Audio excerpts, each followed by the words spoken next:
Hello, and welcome to Barovia. I am your humble master of dungeons and keeper of dragons, Pixel. And I'm pleased to present to you the 27th episode of Ages of Ainur presents The Curse of Strahd. Yo, what's up, everybody? Welcome in, friends. As always, we're going to get into the game here in just a few moments. But before we do, we're going to go over those usual housekeeping things. But again, we're 27 episodes into this puppy now, so we're going to try and keep it brief. First things first, on map screens, try not to spoil things. You're going to see GM stuff. It'll usually be grayed out or semi-transparent or something like that. Or it'll be like behind a wall that it's obvious the players can't see through. So if you see that stuff, don't talk about it in chat because our players don't know about it yet. Second, don't freak out about rules. There's a lot of them in this game, and we're going to get them wrong. We're going to make stuff up. We're going to change things in the rules, change things in the adventure, all that kind of stuff. So if we're sitting here scratching our heads trying to remember a rule and you're a D&D genius and you happen to know what it is, throw it in chat. We'll try to pick up on it, but if we miss it, don't lose your mind. We'll just try and get it right next time. We're not going to go back and change things. We're just here to have a good time and play a game. Third, this is an open and welcoming space, so don't be a dingus. Not usually a problem with you guys, but we want to make sure that folks know we don't put up with people being abusive or hateful in our chat, whether that's to other viewers or to anyone on screen regarding their knowledge of the game or the rules, the things they do with their characters, or really, frankly, anything else. As always, you guys are great, but we do like to let people know in case they are inclined to be weighing rods. Fourth, this adventure is horror-themed and may contain elements that are unpleasant or disturbing. We're not aiming for excessive graphic content here, but in the context of a live stream, we're not typically going to be able to give content warnings or trigger warnings or anything like that, as much of what happens is improvised. So the YouTube and the podcast will have those kind of warnings on it if that's important for you. And a reminder, we do release the show on YouTube and it's a podcast after each episode during the following week. So if you miss an episode or have to miss part of it, don't fret. You can still catch it after the fact if you need to be caught up for the next week, if you want to watch it live, or if you just always want to watch it, on the YouTube or whatever, that option is available. And of course, as always, last thing before we get started, I'd like us to go around and cast. If you could introduce yourself and your characters and remind us whether or not you have chat inspiration before we jump in with the inestimable Vincent Page. Hi, folks. I am Vincent Page. I'm going to be Ash Fireforge tonight, mostly. And I do have chat inspiration, currently. Huzzah! Omega. That was slightly ominous. Hi. My name is Omega, and I am playing Onyx Montarik tonight, who is currently captured by Strahd. And I currently have... I believe I have chat inspiration. Yes, I do. Very good. Ozzy. I'm Ozzy. I'm playing Castle Crown tonight, and I am not currently captured by Strahd, and I do possess chat inspiration. Excellent. And of course, last but not least, the one and only Bonus Mom. Hi, I'm Bonus Hi. Cut. I'm Bonus Mom. Cut. No. All right, take it from the top. Hello and welcome to Barovia. I am your humble master of dungeons and keeper of dragons, Pixel. No, I'm just kidding. The one and only Bonus Mom. And I'm playing Wanderess, the nature domain cleric. So there. And I do have chat inspiration. I'm delighted to be here. And within the next half an hour or so, I think my mouth is due to show up. So we'll see how that turns out.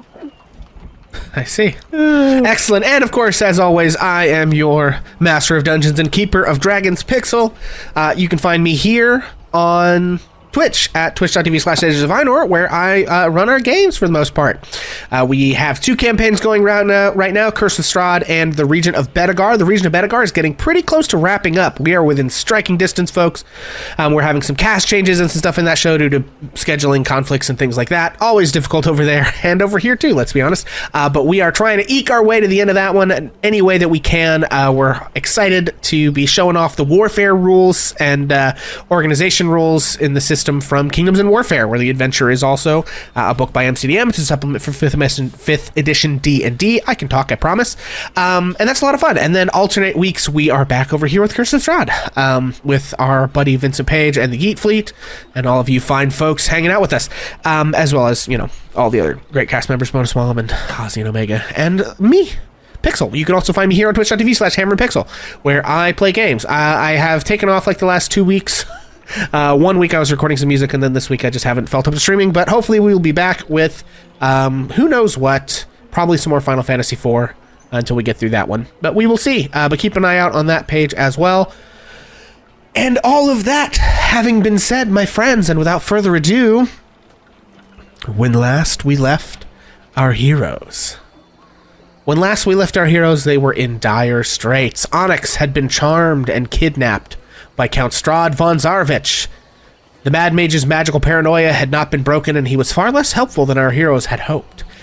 He allowed the 3 remaining heroes, following that terrible battle with Strahd and his army of undead, he allowed the 3 remaining heroes who had not been kidnapped to stay the night with him in his magnificent mansion, an extra-dimensional space he conjured that takes the form of an incredible arcane mansion. We saw Onyx inside Castle Ravenloft. Blah, blah, blah, blah, blah, blah. No one can talk today. We saw Onyx inside Castle Ravenloft, where Strahd led him to the guest room and set one of his vampire spawn to guard him. Onyx began to explore. He made his way back up to the battlements of the castle and saw a strange glow from one of the towers. In the morning, he went down to the dining room and ate breakfast. Before exploring again, he went back up to the tower and looked inside, where he saw a strange glowing heart suspended in the air in the tallest tower of the castle. He then returned downstairs and investigated a different wing of the castle. From the bottom floor, he went up to an audience chamber on the 2nd floor and into a strange room with a man who was chained up doing detailed accounting work. Onyx managed to make friends with the strange old man, and he told him of one of Strahd's treasures, a holy symbol that could be found in the Amber Temple in the mountain to the south of the Barovian Valley. He explained that if one were to take the Solenka Pass to Mount Gacchus, one could find an entrance to the temple high atop the snowy mountain, and that Strahd hid this treasure there because he feared it could be used against him. Our other heroes discussed their possible plans with the Mad Mage, who refused to go with them to try to save Onyx without his spellbook and his staff repaired. Our heroes were quite disheartened by the options ahead of them and spent a fretful night in the mansion. In the morning, they contacted Onyx, who told them he was being treated well in the castle. After much deliberation, our heroes concluded that they could not face Strahd and the castle as they were without the Mad Mage's help, and that trying to enter the castle and rescue Onyx was a bad idea. They planned to try to find the other artifacts they need, the Sword of Sunlight and the holy symbol foretold to them by Madame Ava's fortune-telling, as well as to help the Mad Mage try to find his spellbook and a way to fix his staff if possible, and they wearily trudged back towards Vallaki, only to find the town in the midst of turmoil. It seems that the tensions between the villagers and the burgomaster had finally sparked into full insurrection, as the townfolk lit the burgomaster's mansion on fire and seemed to be planning to execute him and possibly others in the house as they fled the flames. Our heroes decided that they could not stop the huge crowd, and they should seek refuge in the hopeful sanctuary of the Blue Water Inn with their allies and friends, Erwin Mardukov and his family of were-ravens. Erwin listened to their story of what had happened since they left, and was saddened to hear of what had happened to Onyx. He then related to our heroes about what was going on in Vallaki, and who was likely to attain power now that it seemed like the burgomaster was going to be overthrown. He suspects that Fiona Wachter, who's rumored to have ties to Strahd, is in position to succeed as the burgomaster. He then pleaded with them to stay at least until things had calmed down a bit, in case any of the townsfolk decided to try to attack his inn, and that is where we left off, with our heroes in the tap room of the Blue Water Inn, eerily quiet except for the distant sound of the people of Vallaki overthrowing the burgomaster outside the walls of the inn. And so that is kind of where we pick up. Our heroes, Ash, Cass, and Wandress, are in the tap room of the Blue Water Inn in Vallaki. And Erwin Mardukov has asked you all to wait with him here and ride this whole revolution thing out. And I believe you had agreed to this favor after all of the things that he has done for you. Is there anything anyone here in the inn wants to say or do? What time of day is it? I believe you fought Strahd at night, and then you rested the night, and then you came from the other. You woke up in the morning and came straight here. So it's probably around midday, I would think. Because it only took you a couple of hours from where you were up above the lake, above Lake Zarovich, and you came around the lake, which was the long way, and going through the woods was slower, but it did only take you a couple of hours, so it's probably somewhere between lunchtime and mid-afternoon. I mean, if the plan is for us to stay here and defend the tavern, I think that Ash would like to just post up at... The road comes in from, like, this side, right? The right-hand side. Sure. Let's take a quick look. We'll pop over to the map and take a quick look at the town of Vallaki. Everybody. So we can see... Area N2 is the Blue Water Inn, which I believe is... This building right here? This building right here. Yeah, I thought so. I think the path walks up to the inn like that, but someone could come towards the inn from pretty much any direction. Okay. Well, I think that Ash would probably post up at the table that was in the lower part of the tavern, next to one of the windows. Okay. Just kind of keep an eye out. Okay. Wanderers would ask the innkeeper, what do you want us to do? Where should we put ourselves to keep an eye out? Okay, so Ash, you can take, there's, one of those, you can see the front and south, because the main thoroughfare is to the south, so that works. He says, I guess anywhere you have a good view of people approaching, our were-raven cousins, they sort of often take up in the barn at the back of the tavern, so that way is pretty well covered. We will certainly hear anything coming from that way. The main bedroom is on the north side. My wife and I can watch there. So anywhere you can see, I guess, just be ready for anything. Well, I think that Wanderers then would post himself around the front door, and he might even be in and out a little bit, but close to the front door. Okay. Cass would position herself probably over here next to Ash, just kind of like more so oriented like down this way to the west. The inn sort of faces the direction that the Burgermeister's house is, correct? Let's go back to the map. Yeah. Okay. So, on the town of Vallaki, the Burgermeister's mansion is here to the south. Right. So, there's not really any kind of, like, where Ash and Cass are sitting in the southern window of the place, they probably can see pretty well. And if someone were to go up into the bedroom you guys tend to share on the second floor, the big room with 4 beds in it, that room has an outlook where you could see. You probably couldn't see the actual mansion. Maybe you could from the second floor.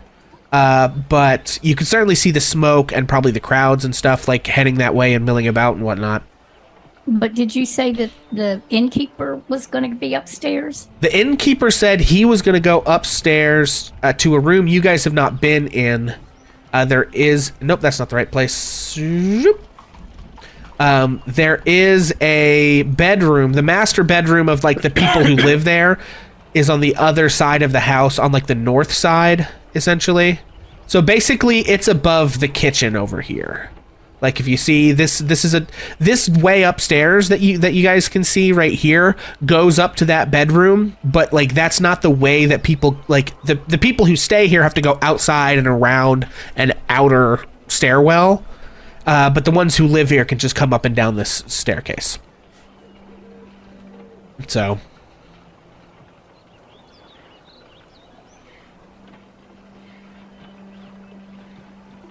any other questions about the layout or where you guys want to be? Or what you want to be doing? Well, I think Wanders would station himself where he could kind of look south, but is maybe a little bit outside, so he could look in a few other directions, also covering the other direction opposite to where they're looking, not having any idea which direction trouble may come from. Okay. And I'm looking at a roof now. Is that what everybody else is seeing? No, you should be down here. Okay, thank you. Yeah, the roof, like this map has like, it's split into 3 sections with the different layers of the... Okay, so now I can see Thing the on it. outside steps, right? This steps, it goes to the upstairs. Hang on. Wonders I have... moved outside, and now I can see what I think are steps that come upstairs. I'm having a little trouble with my roll 20, I think. But probably yes. Those steps upstairs outside, those are the steps you guys go up to get to the second floor. Okay, I think that Wanderers would kind of patrol instead of stationing himself in one place. That he's going to move a little bit and probably have the front door of the inn in his sight at all times, and maybe even open just a little bit so he could get back in if he needed to. Okay.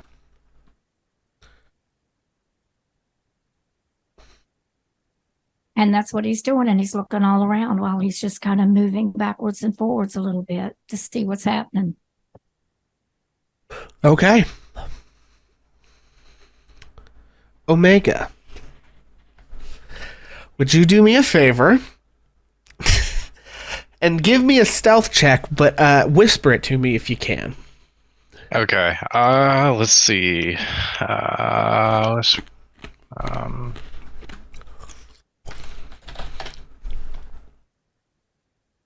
Let's see. I think this is. Where the heck is stealth? Ah, there it is. Okay.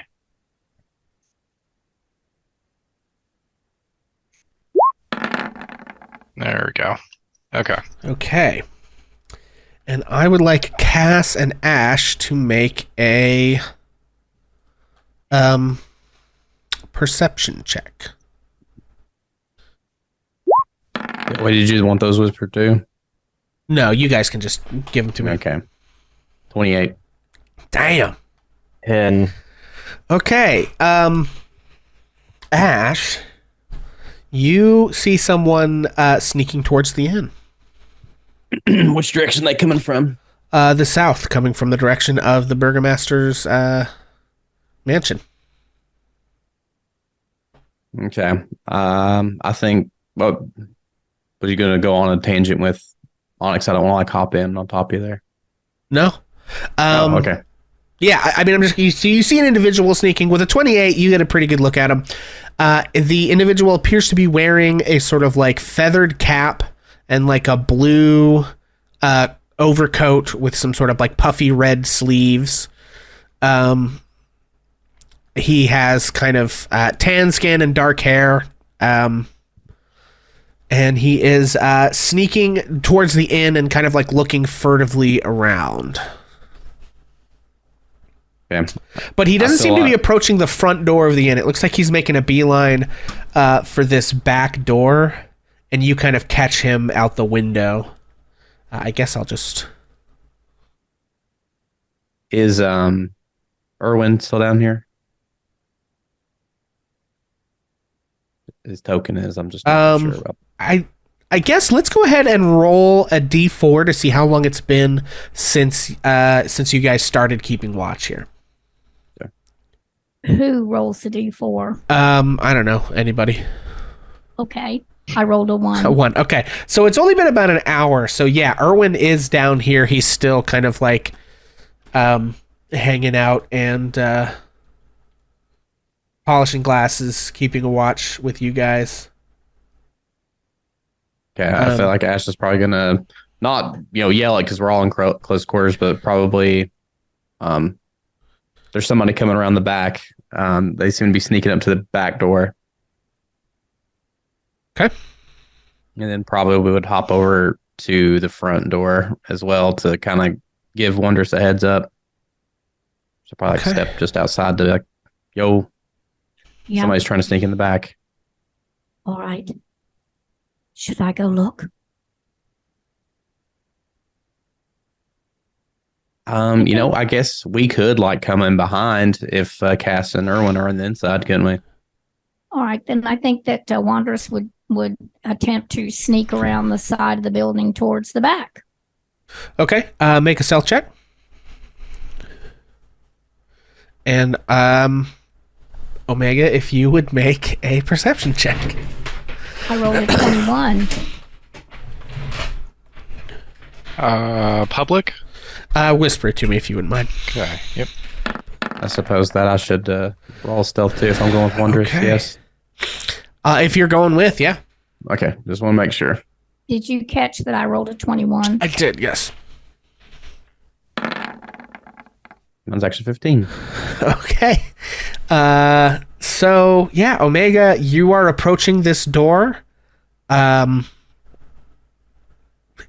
far as you know, unseen. So, yeah, I'm going to say, Omega, you get up to the door by the time that Ash and Wandress, I don't know if you're, like, coming out into the open or what you're or if you're just, like, hiding behind that window there.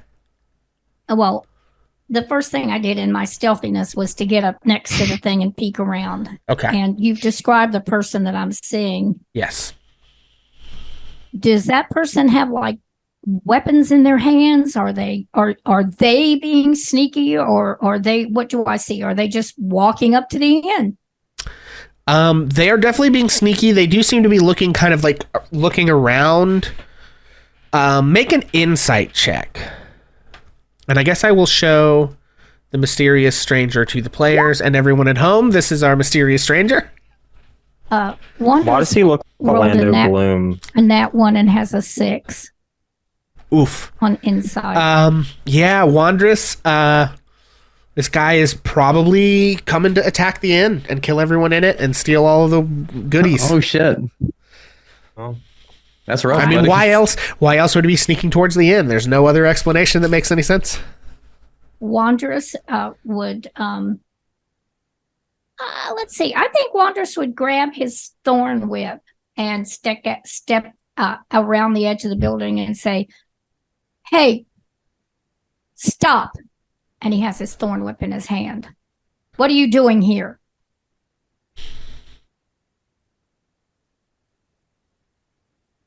The mysterious stranger is gonna turn around and just like stand just straight up, just kind of like wipe off the dust and dirt off of his jacket and be like, "Oh, nothing. I was just oh, what a beautiful day! Wow, this is." And I don't it's know. a beautiful day in Barovia, everyone. Man, you get the smokiness of the world, and the freshness of the water. It's fantastic. Wandrous is entirely perplexed and looks over at Ash with nothing but question marks in his eyes. Ash? Can I do And it? I will say this too, that the mysterious stranger does appear to have like soot and dust and stuff all over your clothes. It clearly has been, somewhere near all of the nonsense that was going on earlier. And is still going on, I guess. But yeah, it is not beautifully, it has nice clothes, but clearly it looks like you've been crawling on your belly through ashes, basically. Is smeared and smudged with dirt and ash and mud and stuff.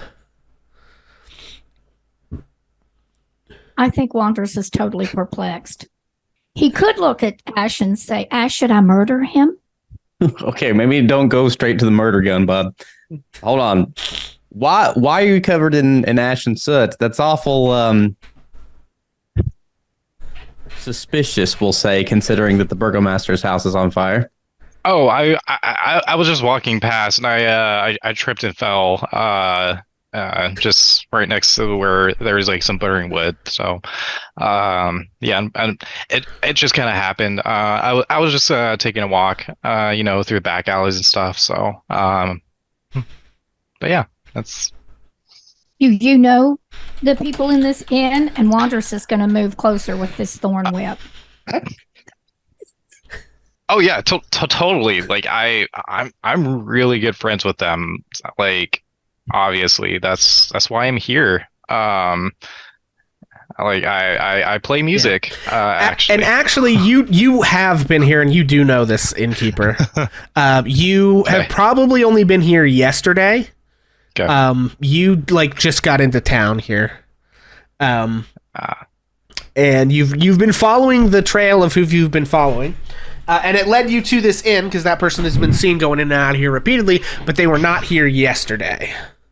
But you do know the innkeeper here. Okay. Yeah, no, we're really good friends. Like we're really, really good friends. So yeah. Good enough for you to use the back door instead of the front entrance to the bar? Oh, yeah, totally. Yeah. I mean, I definitely think so. Yeah, and at that, the back door opens, and you are face to face with Erwin Mardukov, who looks at you and says, "Peter." Hello, Erwin. It's good to see you again. Very good to see you. You forget which door of my place is the front door? No. I was just gonna take you the long way around your building to the front door, but yeah, and I'm actually gonna whisper to you real quick. How do I do that? Is it just /W? I think it's /W, then the and then your name. Yeah. Mm-hmm. Sorry, guys.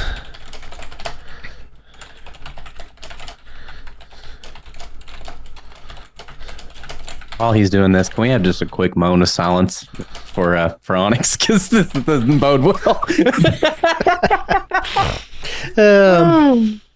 I think he's just sleeping. I think it'll be all right. Oh, he's just sleeping.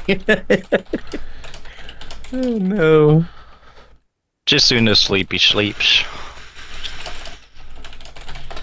Okay, there you go, Omega.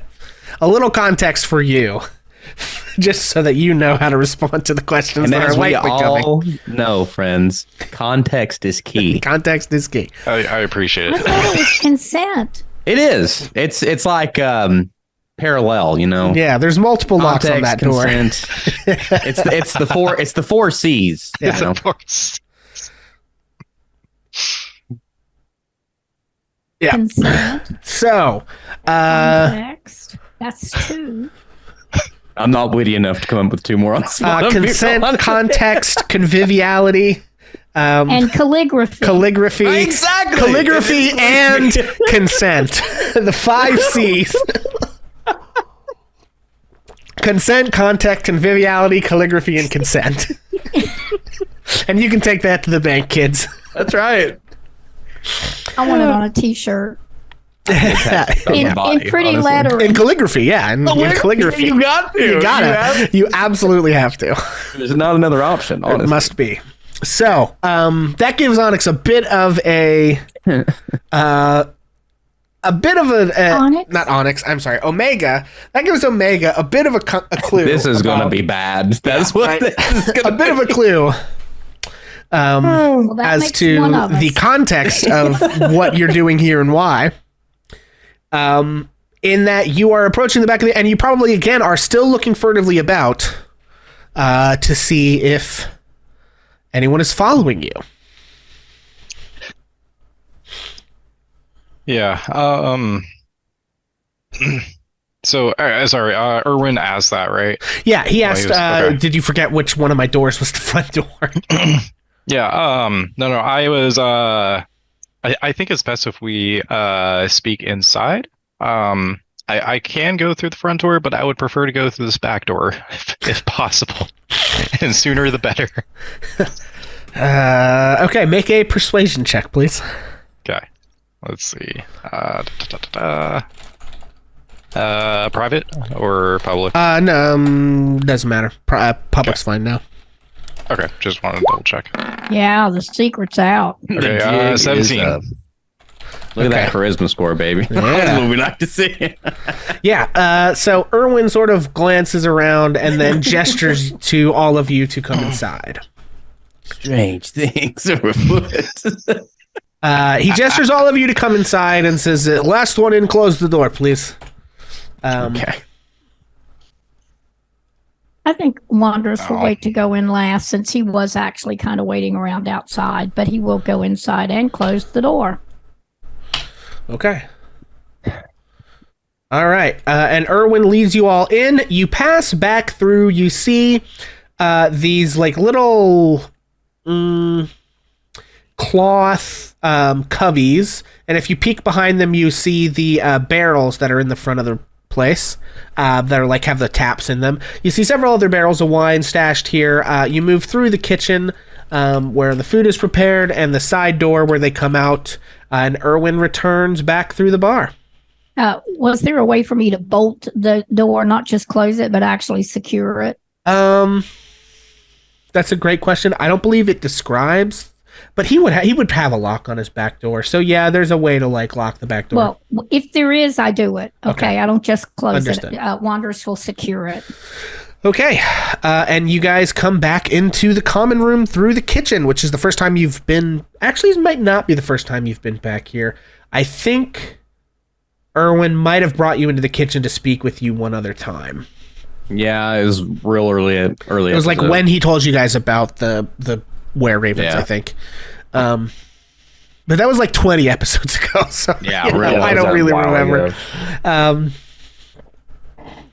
And yeah, so Cass, you watched all this go down.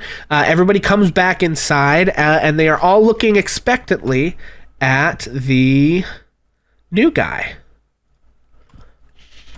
All right, Wanderous so does move back to the front door to kind of keep an eye out. Cass draws her long sword and is like, "Who's the bard?"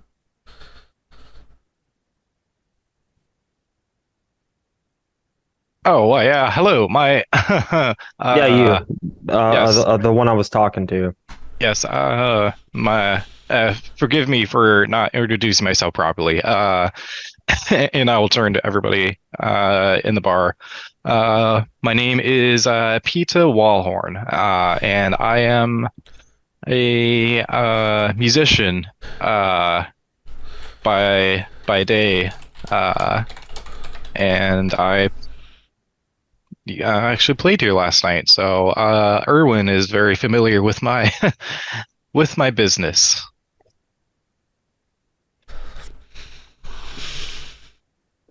What happened to make you so dirty? I mean, yeah.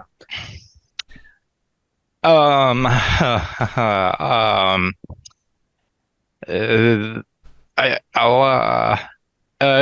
moment, please. And I'm gonna walk up to Erwin and just be like, "Hey, are they like okay to talk to you about this?"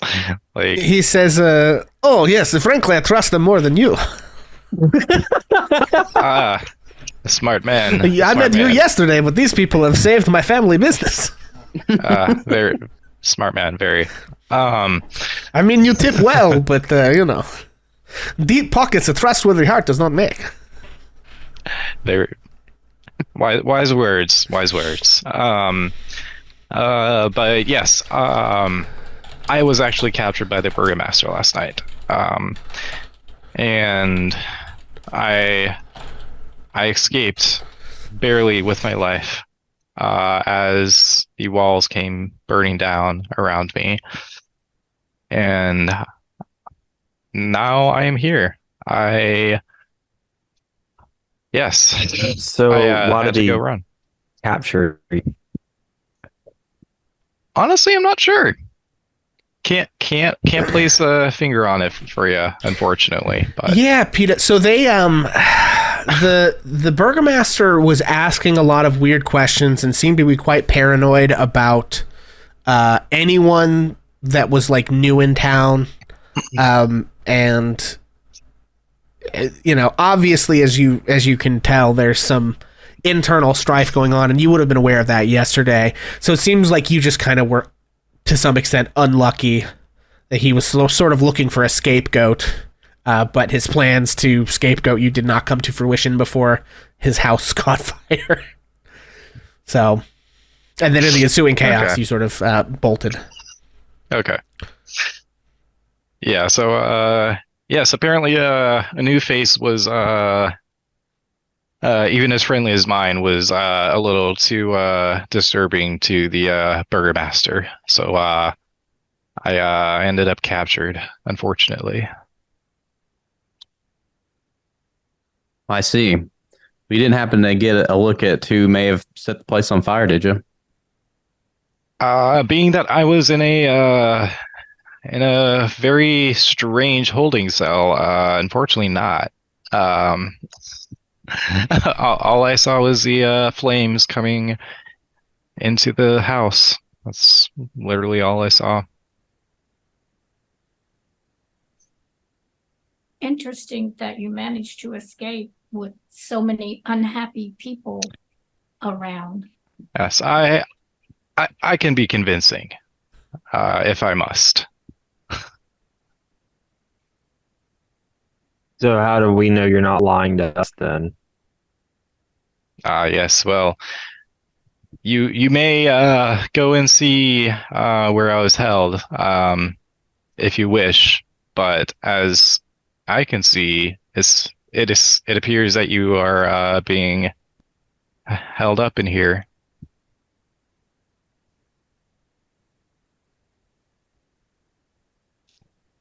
So it is unfortunately my word against yours. Fair enough. I feel like Ash would just, if Erwin seems to be chill with it, then this is his place. It's not like we can log the place down for him, right? Yeah, and Erwin says, listen, you are all pretty much all the new people. Strangely enough, you are all the new people who have made it into the Barovia in quite some time, have found their way into my bar at the same time. But I would no more suspect Peter here of having ties to Strahd than I suppose I would any of you. He's given me no reason to be suspicious, and despite attempting to sneak in the back of my house, I presume you were worried that you would be followed. Yes, this is why you were skulking around? Yes, that is correct. Well, so I don't particularly see any reason to disbelieve, I suppose, as long as you don't give us any reason to disbelieve. I would never, and then I would just keep my hands clean. You said that it's not very often new people come to Barovia. So you're not from here? You're new to Barovia as well?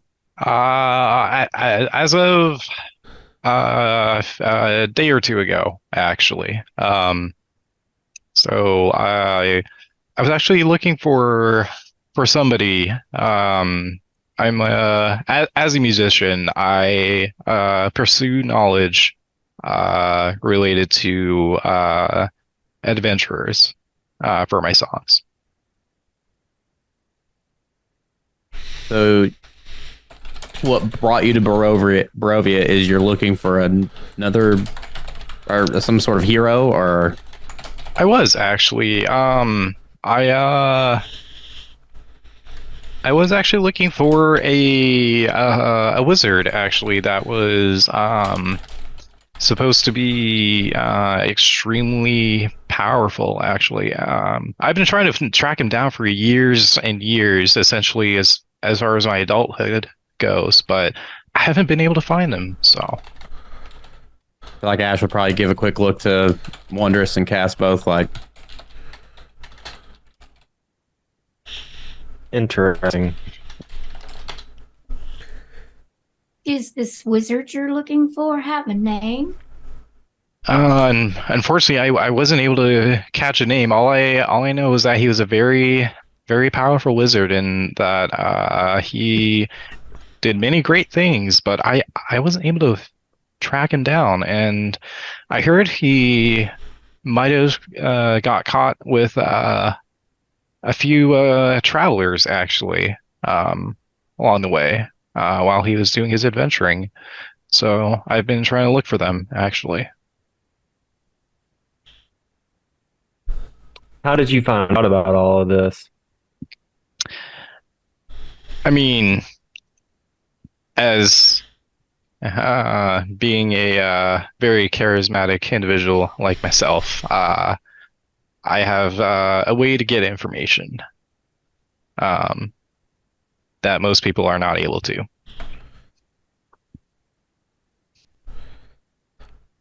Wanderous looks perplexed again, and he starts to look outside the door in the midst of this conversation to see if anything seems to be happening outside. Okay. I'll make a perception check. A 14. Yeah, you don't see anybody like approaching the tavern or anything, no. What about the smoke? Like, are there any signs that the fire is spreading in this direction or anything like that? You're not really looking out the right side of the building. Like, you'd have to kind of step outside and look around for that. Okay, fair enough. So no other fires anywhere else? But no, it doesn't look like there's a general conflagration. Okay.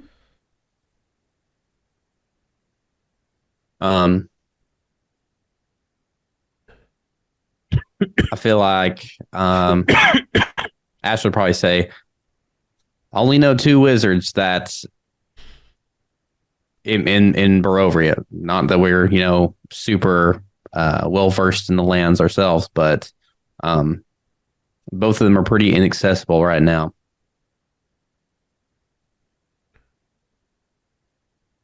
That is unfortunate. I was hoping to speak with them.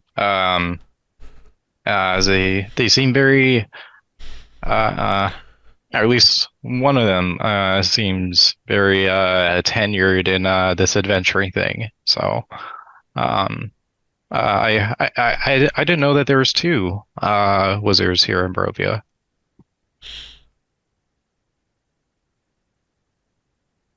Yes. Yes. One was our very dear friend. But he's not with us at the moment, and we are very concerned about him, and we would like to get him back again with us.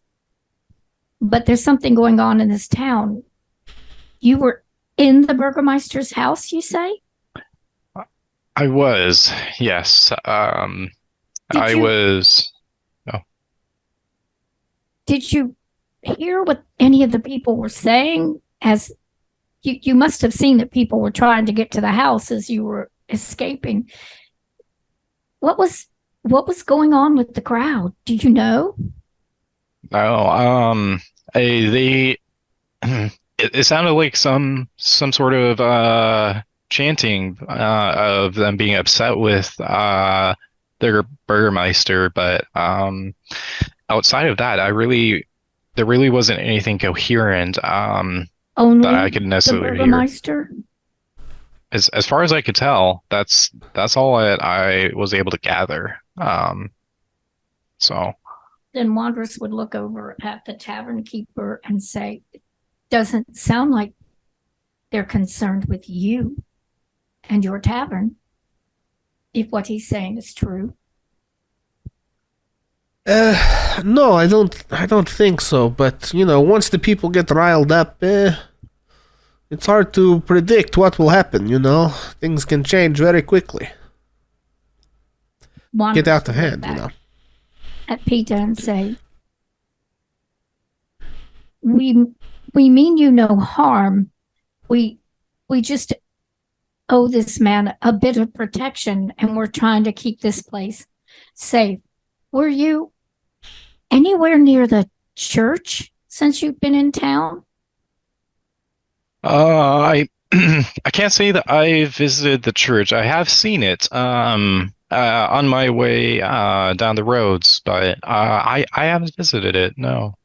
So you have no knowledge of anyone there, and whether or not they're safe. I do not, unfortunately. I was a little too preoccupied making sure I could get out of the house.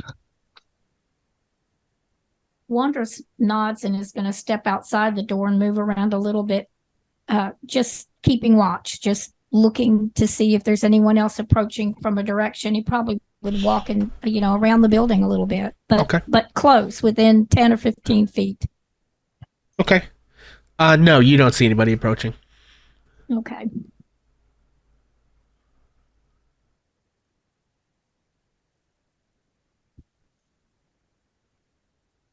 Excellent. Yeah. Ash is going to take their spot back here at the southern window. But kind of like, I feel like at this point it's probably like leaned up against one of the walls, position where they can see out both windows, but it's also kind of like, fresh face. This place kind of sucks for us. Was like kind of also glancing around the bar every couple minutes or so. Okay. What about Peter and Cass? What are you up to?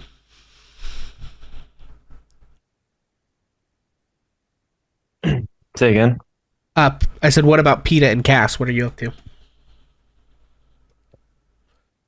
I mean, I feel like Cass is, still just going to hang out in the tavern, keeping watch in the window, keeping an eye on Petus because she's still just, the whole thing's just weird, so she doesn't trust him.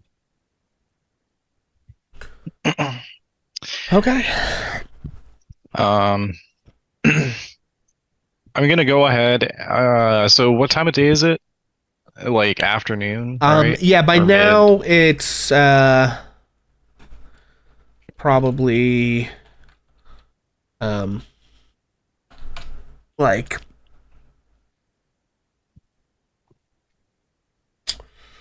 let's see.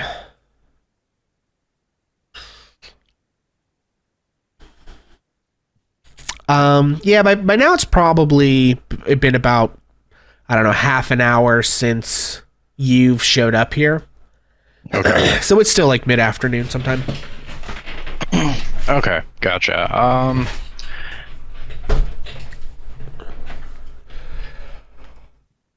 Okay, I was considering using a spell.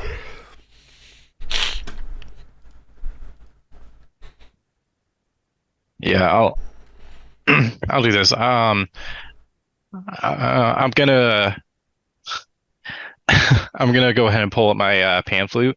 And I'm gonna be like, well, as we are all apparently stuck here, I will play us a tune to aid us in this time of worry. And I'm gonna play a tune and cast aid on everybody. Okay.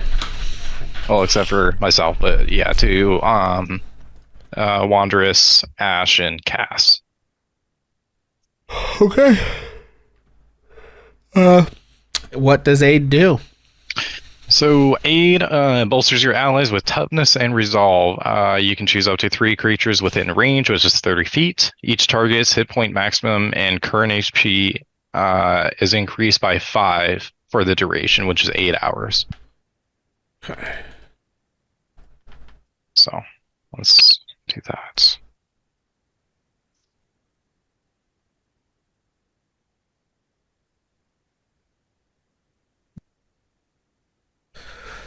Okay. So everybody gets a little bit of extra HP. And we just put that on top of our actual HP. I'm not gonna change my max, but I thought about just tacking on the 5 on that should work. That should work. Little overflow here.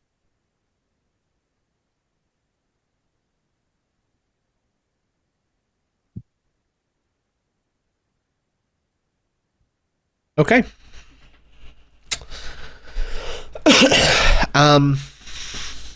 So the time continues to pass. You continue to hear the sort of commotion happening elsewhere. And eventually things sort of die down. It seems like the getting rid of the Burgomaster situation has been handled. Whatever the outcome of that has come out, but the sort of what happens next is still very much up in the air. As the night begins to settle, what is you guys' plan? Are you planning to go to sleep, or are you staying up to keep watch, or are you taking shifts? What's the plan? I mean, I think you should do shifts. Wanderous would move back inside as evening approached, but would stay close to the door, and he would suggest that however many of us there are, we split in half, and half stay up and half rest, and then we trade out.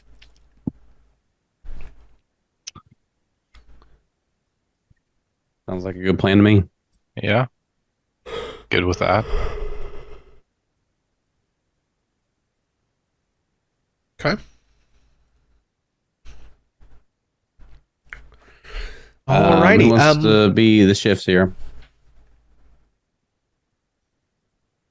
I mean, I can take first watch. Yeah, I can take first as well.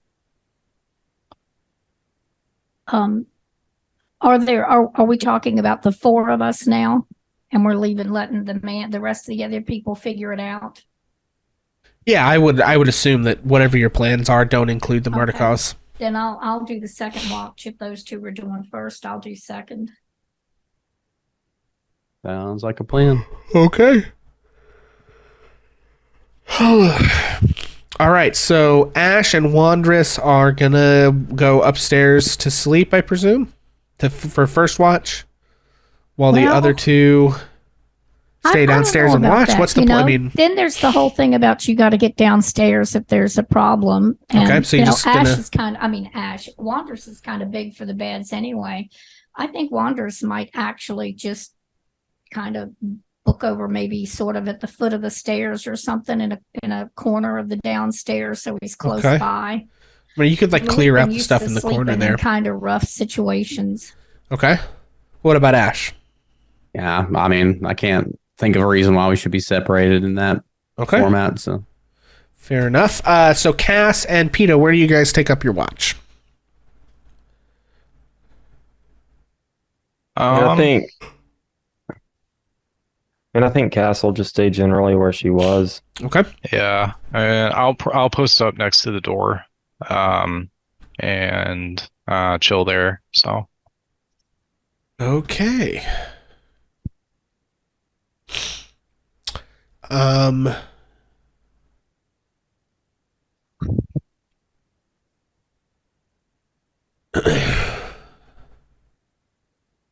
Alrighty. So I would like you guys to roll me a d20. We'll have Peta do it for first watch. okie dokie. D20. That is a 17. Okay. A 17 is not an encounter in this scenario. Thank God. So first watch passes uneventfully. Do you guys just sit there in silence, or what? I mean, I feel like Cass would try to, initiate some conversation. Okay. So I don't know, how long you spend on, or you plan on spending with us, but all I can say is I hope you're up for it, because right now it just kind of seems like we're all on a death wish right now. Yes, it does appear so. I am open to staying, so that way I can help with saving your friend, because I think that is as important. Is he being held by a rich individual, perchance? He's being held by the devil himself. Ah, so very rich. Okay. Um, We've had 4 different encounters with him. He normally shows up and toys with us for a bit and then lets us go. And then this is the last time, 2 nights ago, he took Onyx from us. We were able to make contact with him, and he said he was doing well, but who knows? I am very sorry for your friend. I certainly hope that I'm able to assist in whatever way I can. But my ultimate goal is to try to help the poor. I guess you could say we share the same goal, just maybe in a different way. I believe so. And then I think PETA is gonna just kind of play his pan flute every once in a while in between, like kind of conversations as well, like a lullaby tune. Hang on 1 second, guys. Mhm. I gotta do a thing. I realized I forgot to set up the new. There we go. Forgot to set up the new overlays for. I did it for the maps, but not for this. Okay. All right. I think that's gonna bring us to the end of the first watch. So you trade off with Wandress and Ash, and you guys. So where do PETA and Cass go to sleep? I just sort of dropped Wandress and Ash in random spots here. That it seemed like a person might be able to find enough space to sleep in. But where do you get? What do you guys do? Does anyone go upstairs to actually sleep in a bed, or do you stay down here? Like, is everyone still at the bar, or did you just no? forget to, By now he'd be Okay. upstairs. All right, then. Yeah, I'm just gonna move back here to this table, kick a chair back, and try to nod off to sleep. Okay. I'm gonna go ahead and grab a stein, Okay. and then hold it like a teddy bear and just lay my head just on the table. Just There you go. Nice.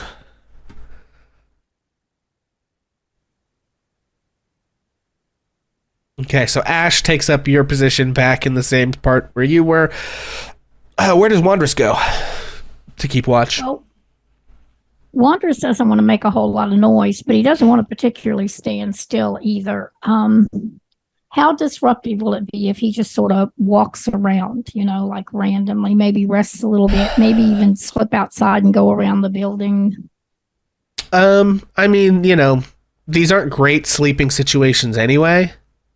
So I don't know that it'll make it particularly worse if Wandress is doing that. Okay.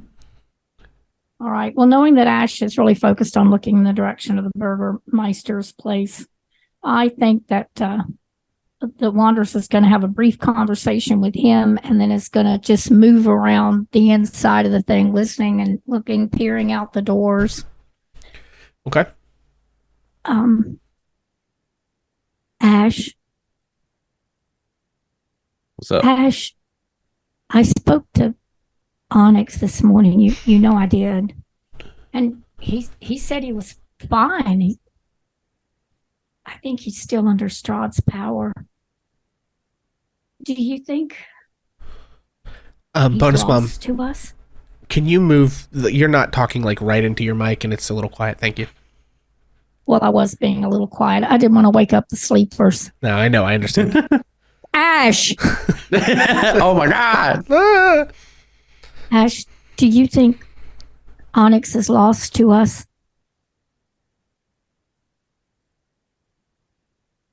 I think that the best we can hope for is when we go to storm the castle that he'll be there and be alive, and we'll be able to be done with the whole ordeal. But I think a thing that we're not considering is that Onyx is one of the most powerful people I've ever met. He saved our skin a bunch. He may find his own way out. I think... Oh, go ahead. Sorry. Should I continue to cast sending at him every day? I want to. I think that's more than enough reason to do so then. I'm going to miss him very much. I never had a friend until Onyx.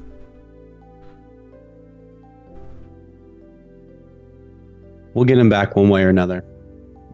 I hope that he would understand why I didn't go after him.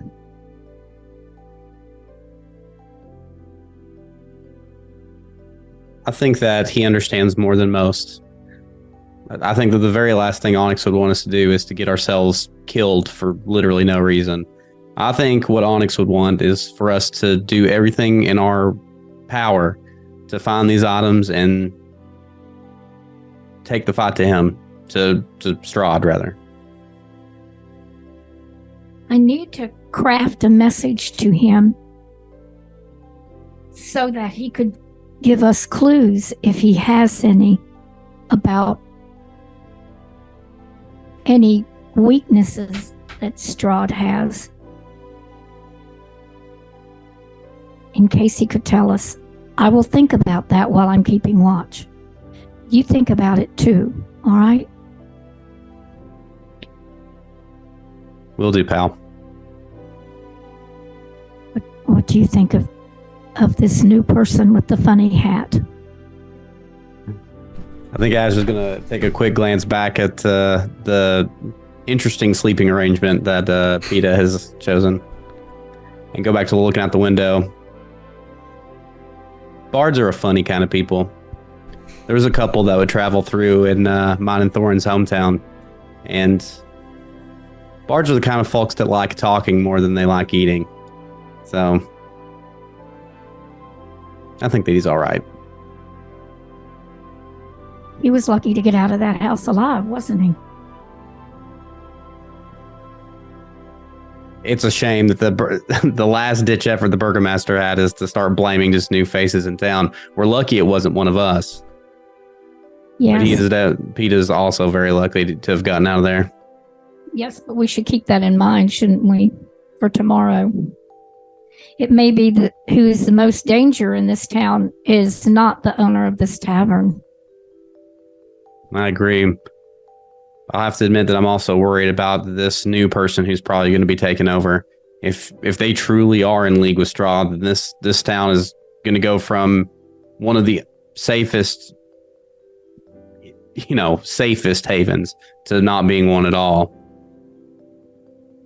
Should we try to talk to the people at the church before we go? Because we have to go, don't we? We have to go. I would like to stop by there for sure. All right. Then we will do that. I will see to it. Sounds good. We're gonna find him. I promise that we'll find Onyx, for better or for worse. And we won't let this be the end of Onyx's story. Good. I hope we can help that other wizard too. Do you think that's who the guy that PETA is talking about? Is Onyx's mentor? That was my thoughts. I don't think we should tell him that we met him, do you? Not yet. I think it's too early to tell. And not to mention that coming in contact with the wizard is already a rocky situation at the best of times. I don't think throwing new faces on top of an already fragile situation is going to make things better. Let's hope. I think our best hope here is that on our journey to find these two relics, to gain the rest of the allies that we can find, hopefully the wizard will have found a way through Onyx's spellbook to maybe repair his stuff, if we're really lucky, maybe you'll even find his book and we'll stand a real actual chance to changing things. Well, I know one thing. I'm stronger now and different. I'm different too than when I first got into this horrible place. We will grow stronger as we continue. I'm sure of it. Keep moving forward. Yes, Ash. Okay. And Wanderous would continue to try to keep an eye out. All right. And with that, I need one of y'all to roll me a d20. Well played with the your music. turn, It Ash. felt real, like a real moment there. Thanks. The ambience was on. Not to toot my own horn, but I actually composed that. Did you? Yeah. I think I remember you saying that. I got it. By the way.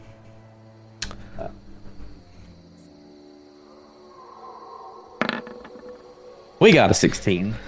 All right. Well, with a 16, that is also not an encounter. So the second watch passes. Now, because of the uncomfortable sleeping arrangements, I do need everyone to make me a DC 10 Constitution saving throw.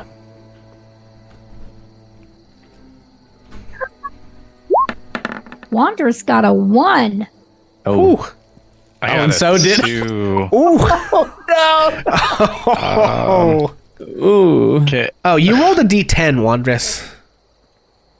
And you say roll a d20? No, I said roll a Oh. DC 10 Constitution saving throw. So roll a Constitution Oh. save, and the number you're trying to beat is a 10. Oh, Can, it's so much better. Wanderous rolled a 6.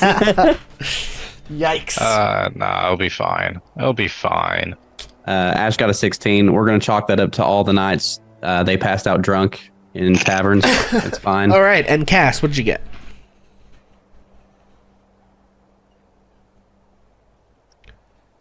Is Cass Well, with Cass us? didn't roll.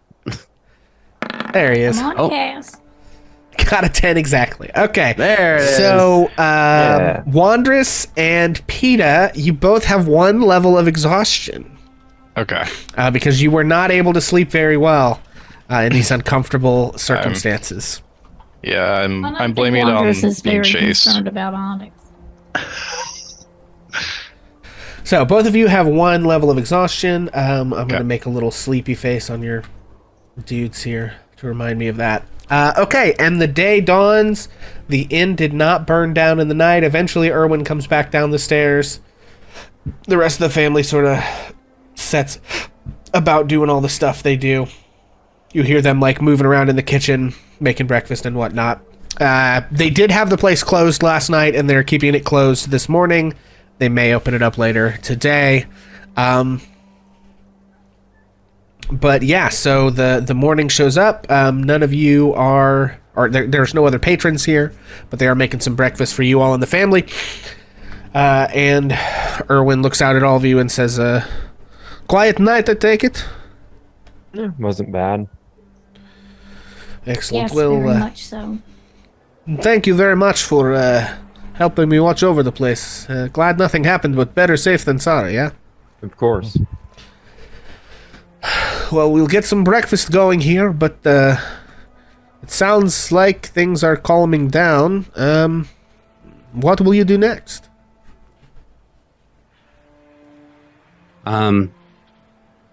Yes, I we think need as to. far as we're concerned, we're either going to be heading to the Abbey or try to find the mountain that everybody's been talking about. We cannot stay. We seek reinforcements and help in getting Onyx back. But I would want to check in with everyone at the church and see if they made it through the night all right. Yeah, I think we can do that before we leave. I guess before we leave, though, we need to make a decision on which we're going to go.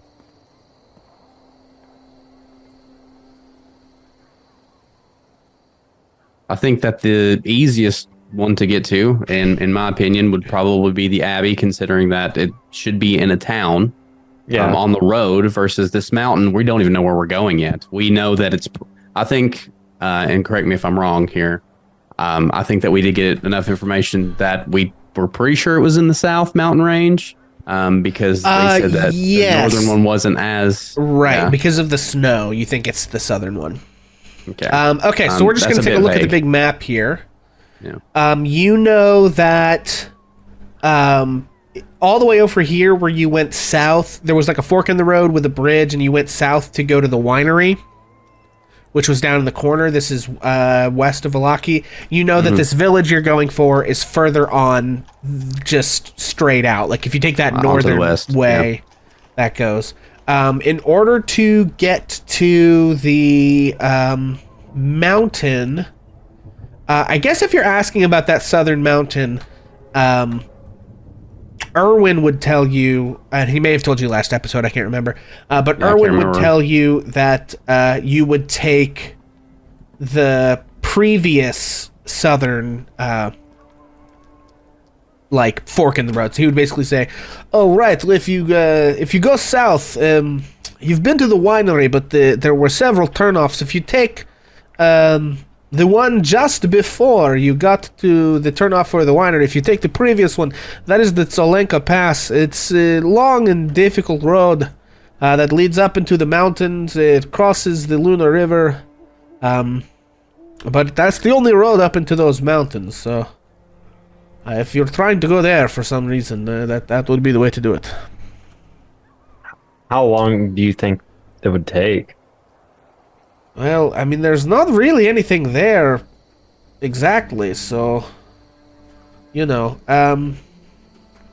it's hard to say because they don't, you know, it's like to get over there, it takes a certain amount of time, but like you know what I mean? Like there's no destination that I understand that you're heading to. You know, you think maybe there's something there, but Yeah, I mean, I kind of think we should just go to the Abbey it's first because yeah, it's 15 to 20 miles, somewhere in that. It depends on how, you know, if you end up having to go off the road, I suppose. I don't know. yeah, I mean, yeah, I think it'd just be easier to go to the Abbey first. Maybe we can dig some stuff up there. Okay. There is one other stop that I've been meaning to bring up for quite some time, and I think this may be on our way. But there is a tower near Lake Baratok, I think, that an individual I met when we first came to Valaki said that his residence was there. While we're on this quest to get all these artifacts and such, I think that maybe swinging in to talk with him would be a good idea. He's the one that told me how to kill vampires permanently. So I think that if they're willing, that their aid would be very, very, very helpful. I actually can't remember that cat's name. I don't even remember if he told me the name. It's like Rictavio or something. Rictavio? Yeah, he Something went like by that. he went by Rictavio. But you know, Ash, you know that he's also a changeling and may Right, have other yeah.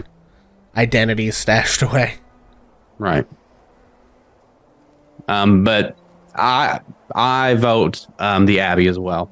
I think that we have a pretty good idea where to start there versus the mountain is way too vague, which is, I think it's just logically going to take longer. We can knock the Abbey out first and then tackle the mountain second.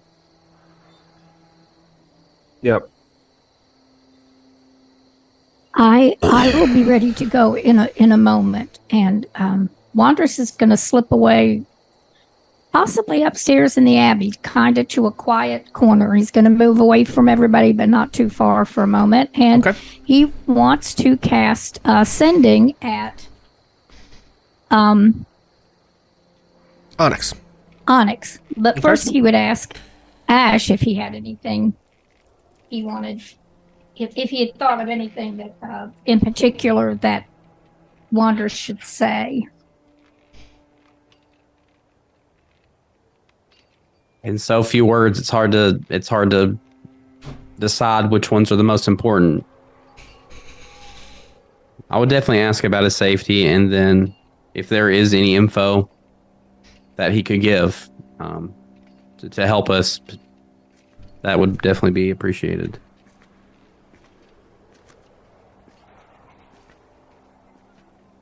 All right.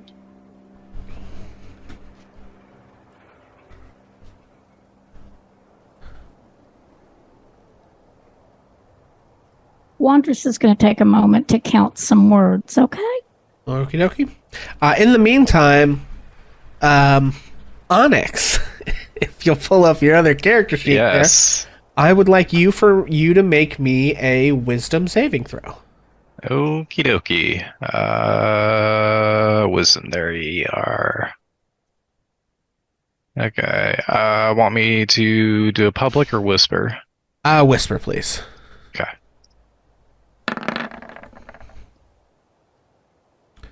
Okay.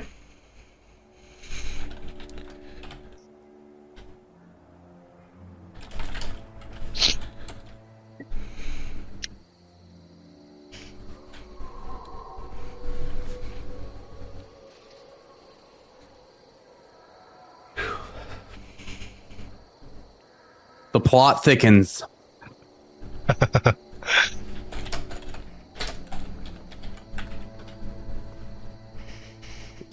It always does.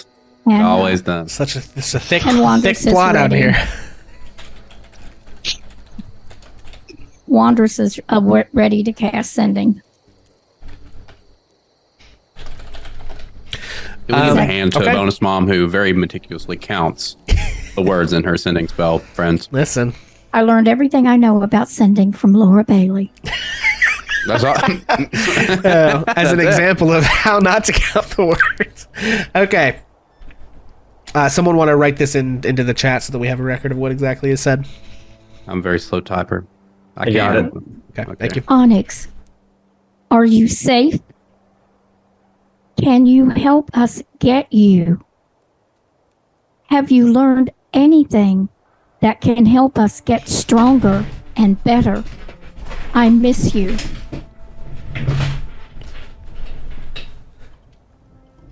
Have you learned anything that can help us Us get stronger and stronger. better. and better? I miss you. I miss you. Alright. Okay. Now, I'm going to do something here. Onyx, I'm going to ask you for one more wisdom saving throw. Okay. Let's do this. And before, the best thing that ever happened in this campaign is Onyx getting caught. That way we, can potentially smile and Strahd from the dead. Okay. Do you want to use any inspiration on this? Yeah, I think I will. I Did think. the bow well. Do I have? No, I do not. Okay. That is fine with me. Let's do this. Listen, I'll spend my points to give Onyx inspiration, but I would prefer to give them to somebody who's going to help us fight, That is entirely fair. Yeah. So, Okay. All right. Brutal. Okay, so hang on, everybody. Okay, and was that chat inspiration? Mhm. So each character would just each person that's playing would just have one inspiration. I'm not going to let you give inspiration to Onyx and to Peeta. That's too much to keep track of. Okay, so He's just like, I got you. you can respond with the knowledge of what you rolled on those saving throws in mind. Oh, God, that doesn't bode well. Okay. Nice try, Ace. But I don't have it. That's too many little blips for me to keep track of. Let's see. This may take me a I little know bit of I time as played a well. dirty trick on you. I'm sorry. Yeah. In the meantime, so were you guys telling me that you were heading to Van Richten's tower first or to the Abbey first? Well, the first place we're going to stop by is actually the church here in Valaki. Okay, Church in Valaki. Yeah, and then But I did mention that if we could, sorry, I don't mean to keep cutting you off, Oz. I did mention that I would like to go to the tower since Okay. we're passing directly by it. Yeah. I mean, it's not too far out of your way. It's maybe half So a mile Church off the road. Tower Yeah. Abbey. Yeah. Okay.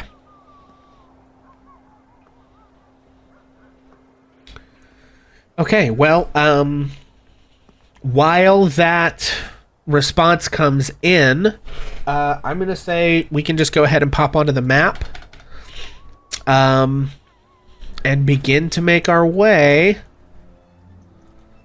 Okay, so my first question is, when you get out of Valaki, are you Oh no, you're sorry. You're going to the church. Yeah, thank you. I mean, okay. we would. Yeah, no, you would. You would. Oh, You would go to the absolutely. church. Yeah, I forgot about that. Okay, so where's Valaki again?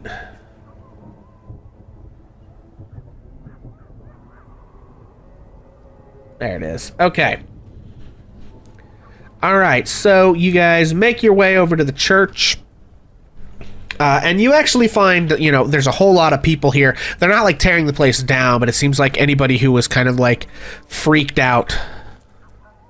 Hang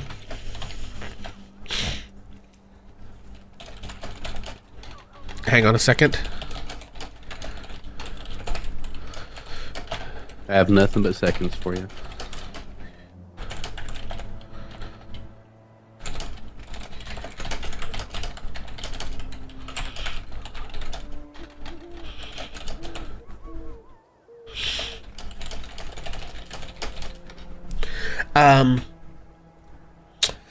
So yeah, you guys make your way to the church, and you can see that people who were like freaked out by the, all the stuff going on the previous day, a lot of people have gathered here, and so you kind of have to like wade through a big crowd of people as you approach.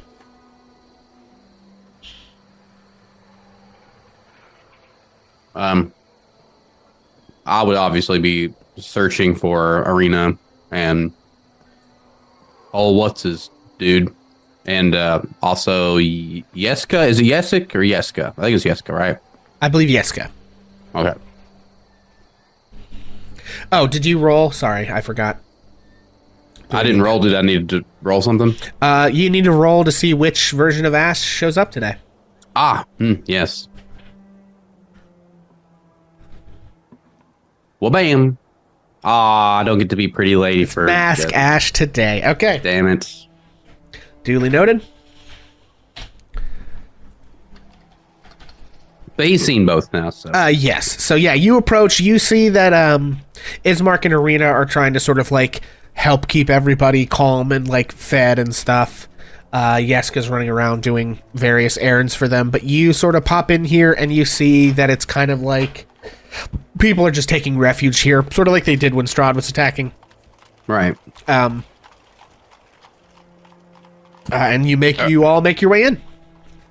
Okay, before we kind of dive into that, I do have my response for message. Let her rip. Okay, I'm safe.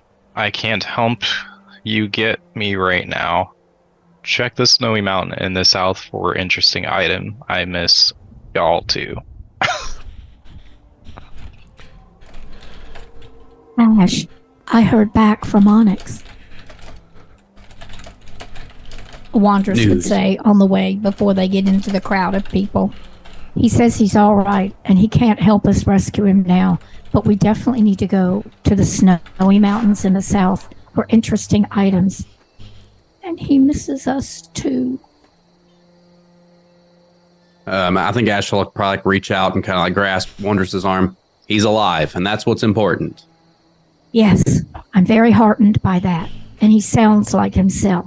That's And it good. it also does sound like, I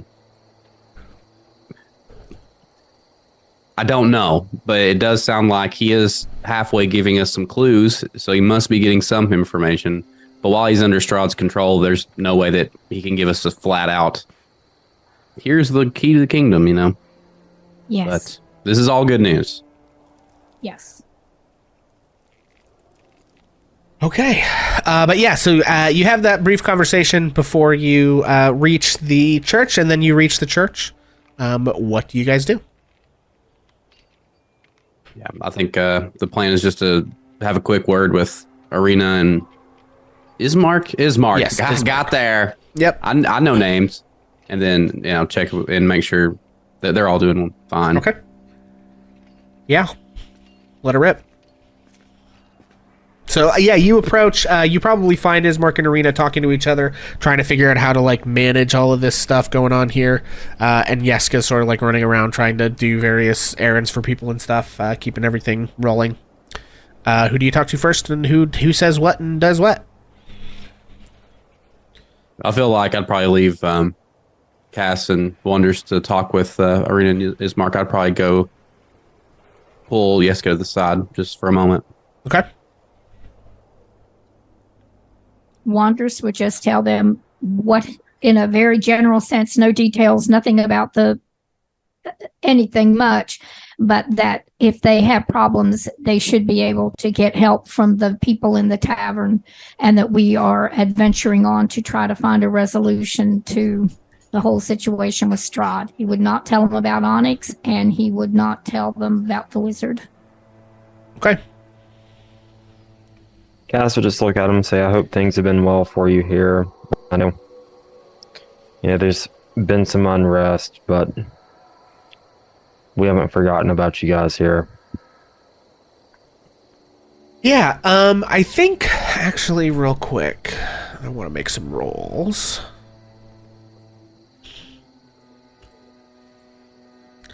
Stand by, everyone.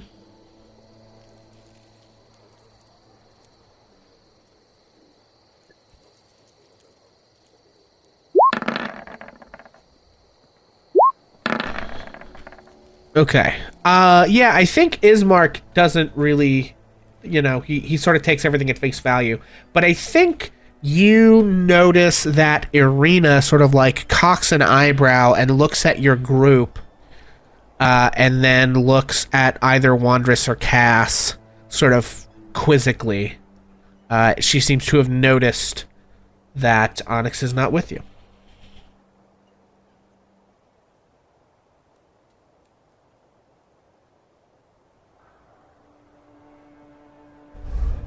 I don't know that Wanderous is clever enough to understand a cocked eyebrow. Okay. Do I pay that? Like, do I notice that? I guess make an insight check to see if you can read what she's asking. Picking up what she's putting. 17. Yeah, I think it's pretty clear. She like looks at the group of you, and gives you a quizzical look, and it's clear that she's like noticed that Onyx isn't there. Cass would just kind of look at Wondrous and say, we got separated from Onyx, but we're hoping to meet up with him again soon. I see. And she's going to make another insight check. 15. I think she sort of just nods her head and doesn't press you on that. Okay, and then Ash, you are talking to Yeska.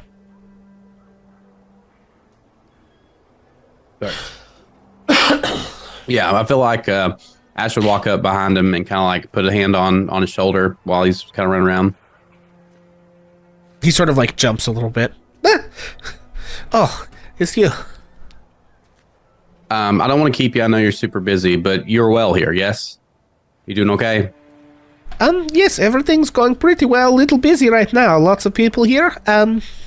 Plenty to take care of. I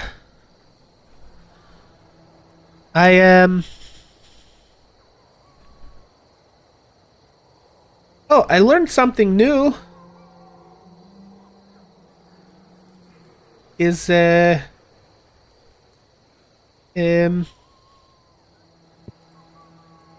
coming sort of handy. Was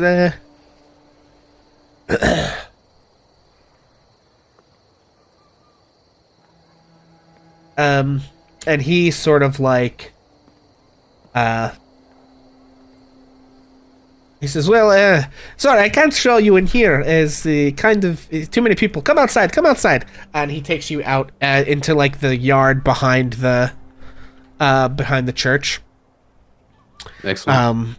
And he's sort of like, you see him sort of take a deep breath, and then he like puts his hands out like this, and this little spark of white sort of appears in like the circle in the triangle in his hands, and then sparks a bit more, and then launches out, and Yeska casts Burning Hands.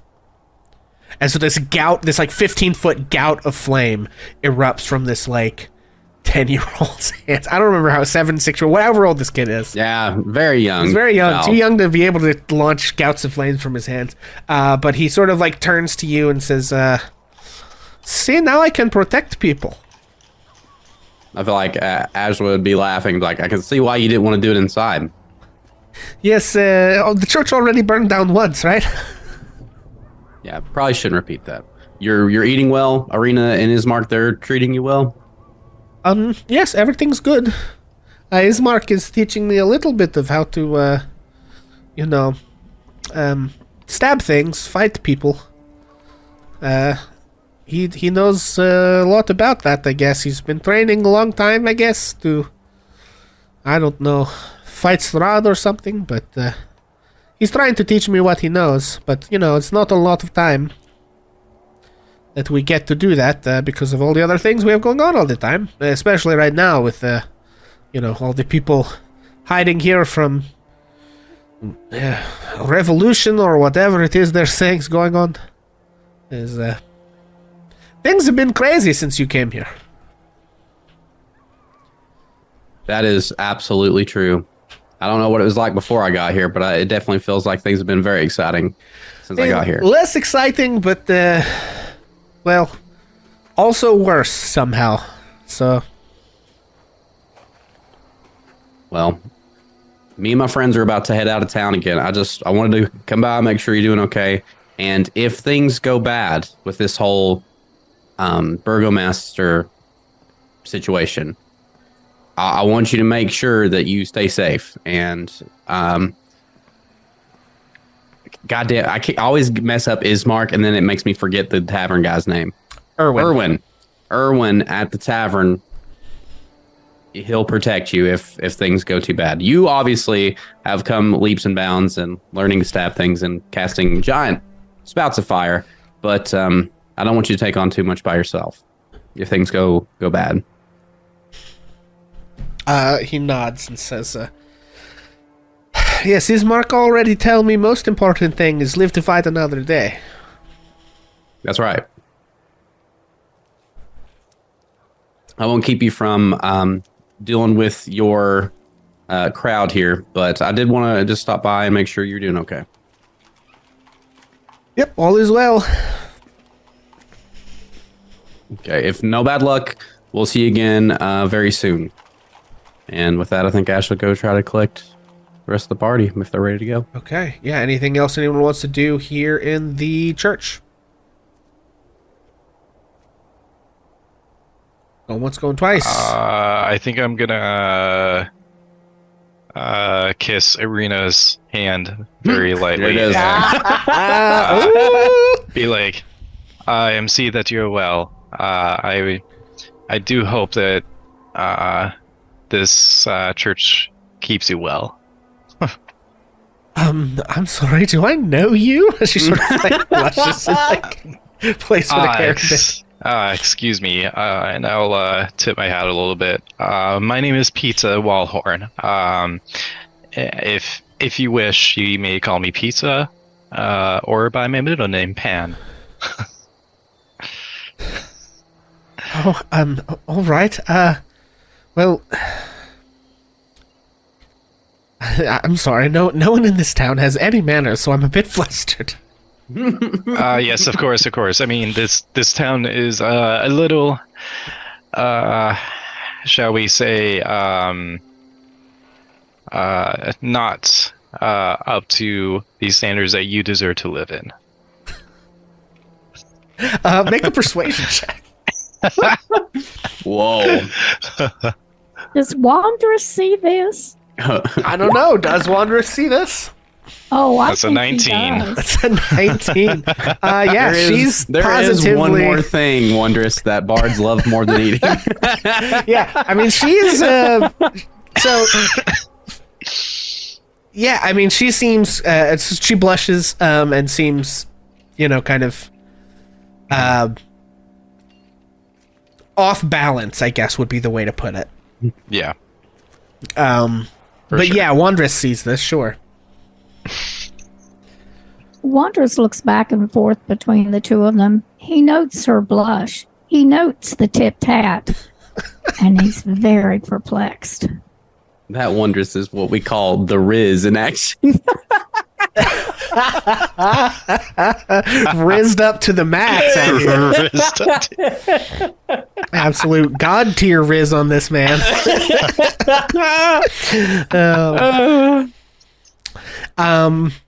Sorry, I'm done. And Irina, let me find Irina here. Do I have her somewhere? Oh boy. This is how PETA gets on Strahd's bad side right here. Yeah, right. Irina has this like red handkerchief thing that she takes off from her neck and hands to PETA and says, "A little something to remember me by." Oh my!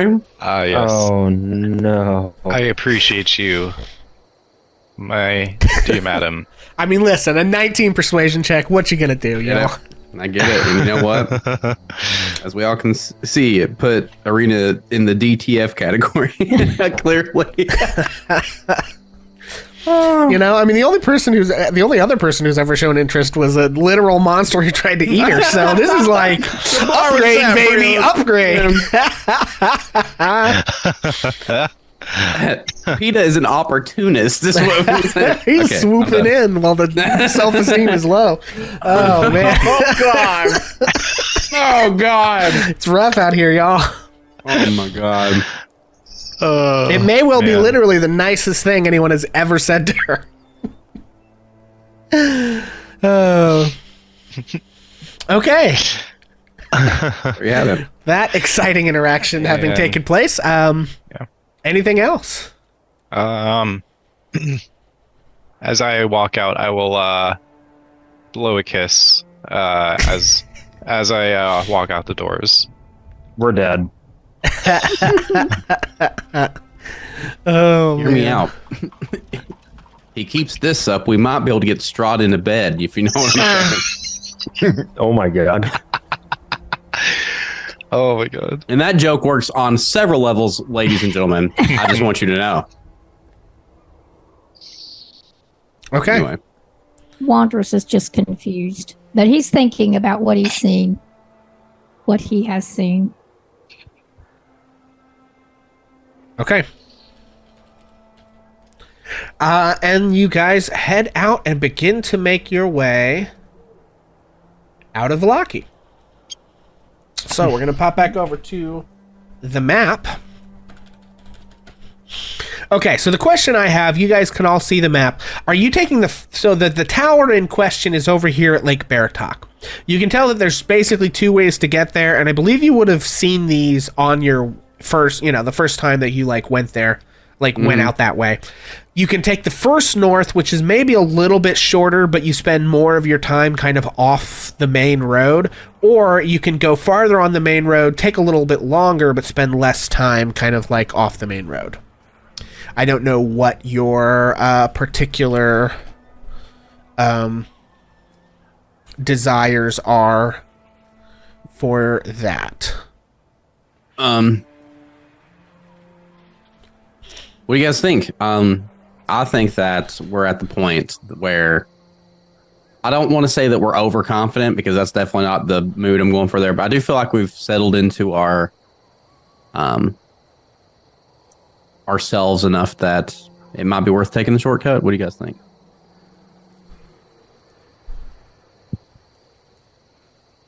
I mean, I think I'm fine with taking the shortcut. We have been the other way and run into difficulties, and we got through it. So I think take the shortcut. Let's go to the tower as quickly as possible, and then go to the Abbey. Hopefully this won't be a long detour. Sorry, I choked on water. Like I said, I met this individual not long after we first came to Vallaki, and seems to be a monster hunter by trade, and I wouldn't know anything about vampires if it weren't for him. So I feel like maybe getting him caught up to speed and letting him know what's going on would be worth our efforts, hopefully. And he may know something about the mountains that he could tell us, or about the abbey. He may have good information. That's true. I think shortcut is a consensus if Pete is on board. Yeah. Yes. I mean, I'm just kind of taking it along. I'm just here, so. Well, it wasn't particularly safe for you in Valaki, so perhaps we outliers should stick together. I think I agree with that. I think it's technically safer for me on the road at this point. Okay, so you guys are taking the shortcut. Yep. Okay. All right. So just as you enter onto the shortcut, I need the first D20 roll, please. I did the last one for the watch. I'll do it. Okay. And I rolled a 5. Okay. Well, fair Juan enough. just rolled a 5. Now, real quick.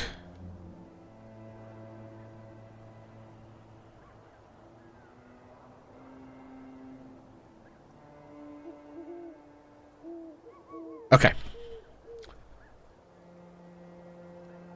And then I need the second roll, please, as you make your way through this secret. So you kind of cut off the main road. This is it's a bit more than like an animal trail. You can see there are some wagon ruts that go out here, but they're not as deep as the ones in the main road.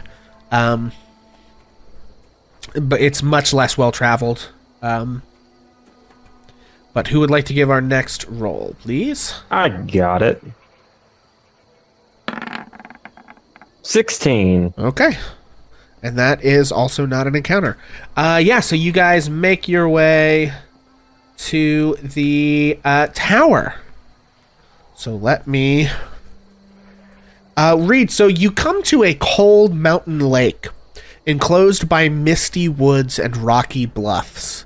A thick fog creeps across the dark and still waters. The trail ends at a grass-covered causeway that stretches 100 yards across the lake to a flat, marshy island with a stone tower on it. The tower is old and decrepit, with collapsing scaffolds clinging to one side, where a large gash has split the wall. Time-worn griffin statues with their wings and flanks covered with moss. Their wings and flanks covered with moss perch atop buttresses that support the walls. Parked near the base of the tower within sight of the entrance is a barrel-topped wagon spattered with mud. And I believe I have... Hang on, guys. Yep. So let's see here.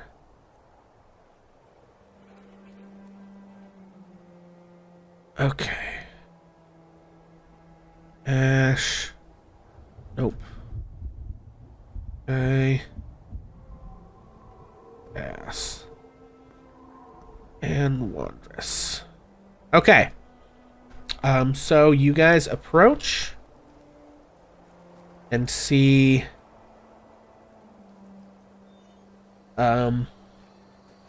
this tower ahead of you. You see this wagon. What would you like to do? Before we waltz up to the door, I do feel like I'd want to see what's in the wagon. If it's like a fresh type of deal or Okay. what's being delivered or whatever. Yeah.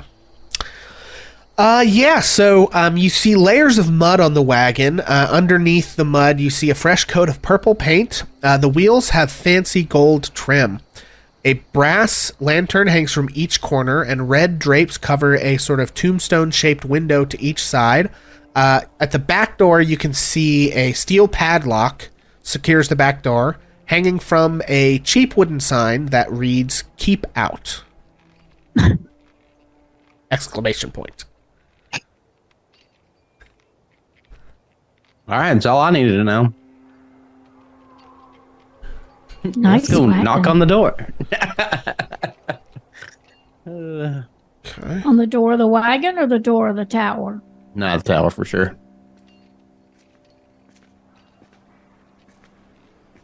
Okay. I have a sneaking suspicion about this wagon, and I don't want to touch it. Oh. Okay.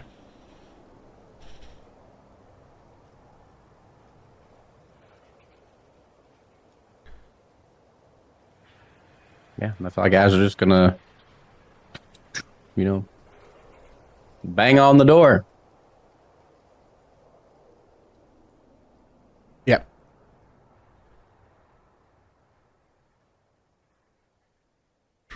Okay, give me 1 second here.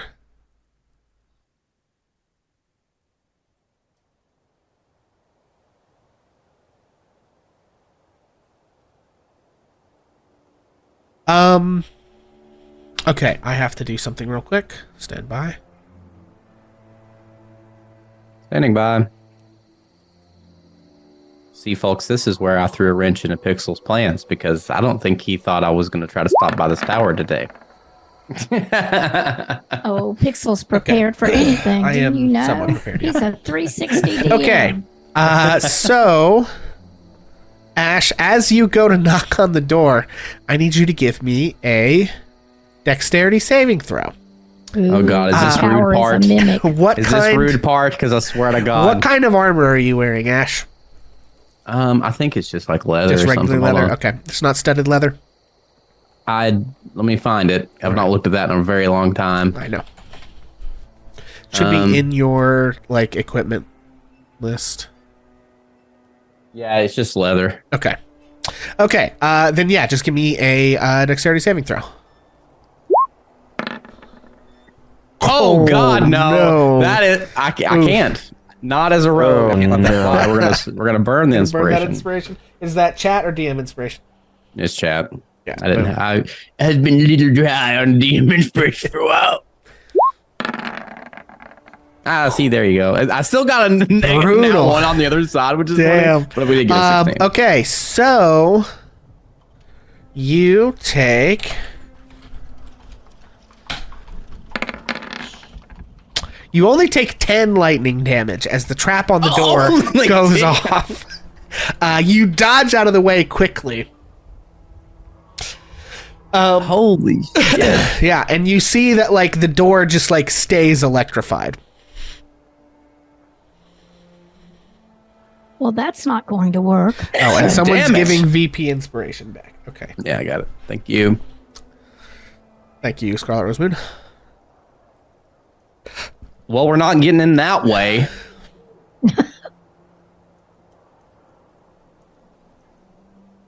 Is there any other entrance windows? What are we looking at here? No, not really. Wait, no, I mean, there are windows, but they're up on the second floor. There's rickety scaffolding on the second floor that maybe if you climbed to it,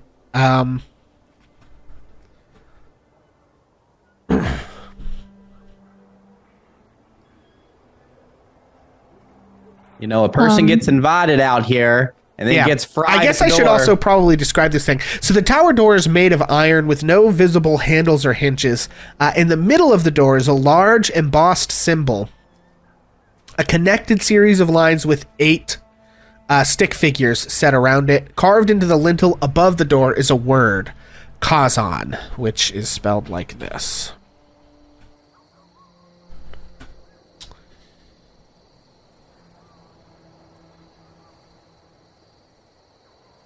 Kazan.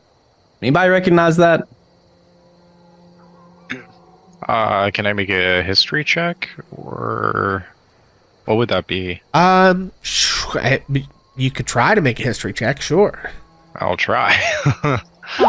Wanders is going to look up and read the word as he's trying to As figure a it out. And he 9. says Kazan. Yeah, with a anything 9 happen? history, you got nothing. You've never heard that in your life.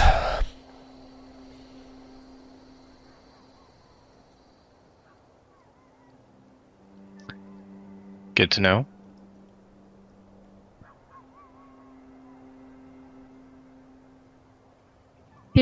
I don't think Wanderous met this guy but he saw him, right? Weren't we in the fight together in the church or something? What's his face in that fight? Rictavio, wasn't he? Yeah. Yes, he was in that fight. Oh, I forgot about that. Yeah, he was. So- He had like a sanctuary spell in the center of the church that was That's like right. keeping everybody safe. Until some people got pushed out of it. Then Wondrous is going to look at Ash and say, Ash, do you want me to try to send him a message? If it means that I don't have to grab that door again, yes, that'd be great. Because short of Alright. just screaming until he comes out, that's all I got. Did he know you by your name, Ash? I think I did tell him. Okay, my name. and I have a handout to show you, which is what the tower door actually looks like. So, what you can see are a series of stick figures on this brass plate, and you see some strange line connecting them.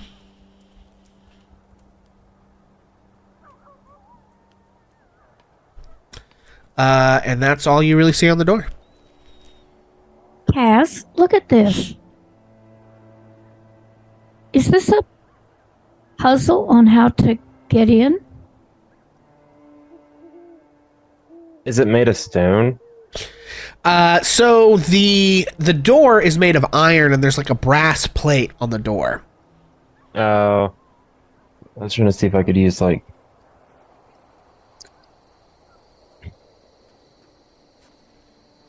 Can I try to, can I tell what language those runes are in? Well, the runes on the actual door are not like the things on the plate. They're not really runes in any language anyone would recognize. Oh. They're just like these weird little figures. And you don't know what Kazan means? No. Well, it looks like people moving from place to place. Should we walk in a pattern like that? That's... I mean, what does the ground in front of the door look like? You don't see anything on the ground that looks like it corresponds to anything you see on the door. It almost kind of looks like, you know, a sundial.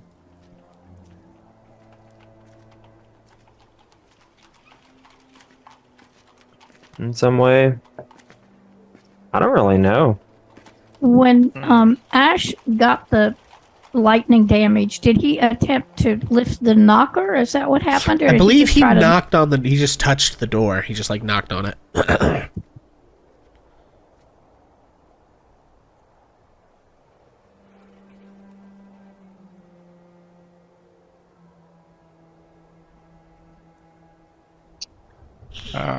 I'm gonna go ahead and try, I guess, like walking, like in that pattern.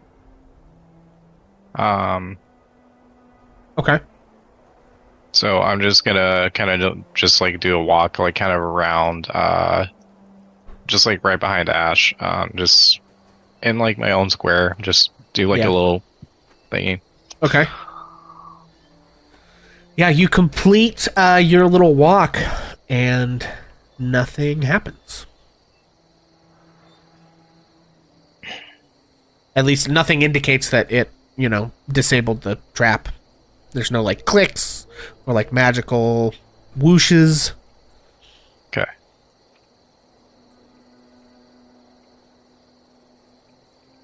Well, I think that after talking to Ash, that Wanderous gets out his little piece of copper wire that he uses for sending, and he's going to attempt to craft a message.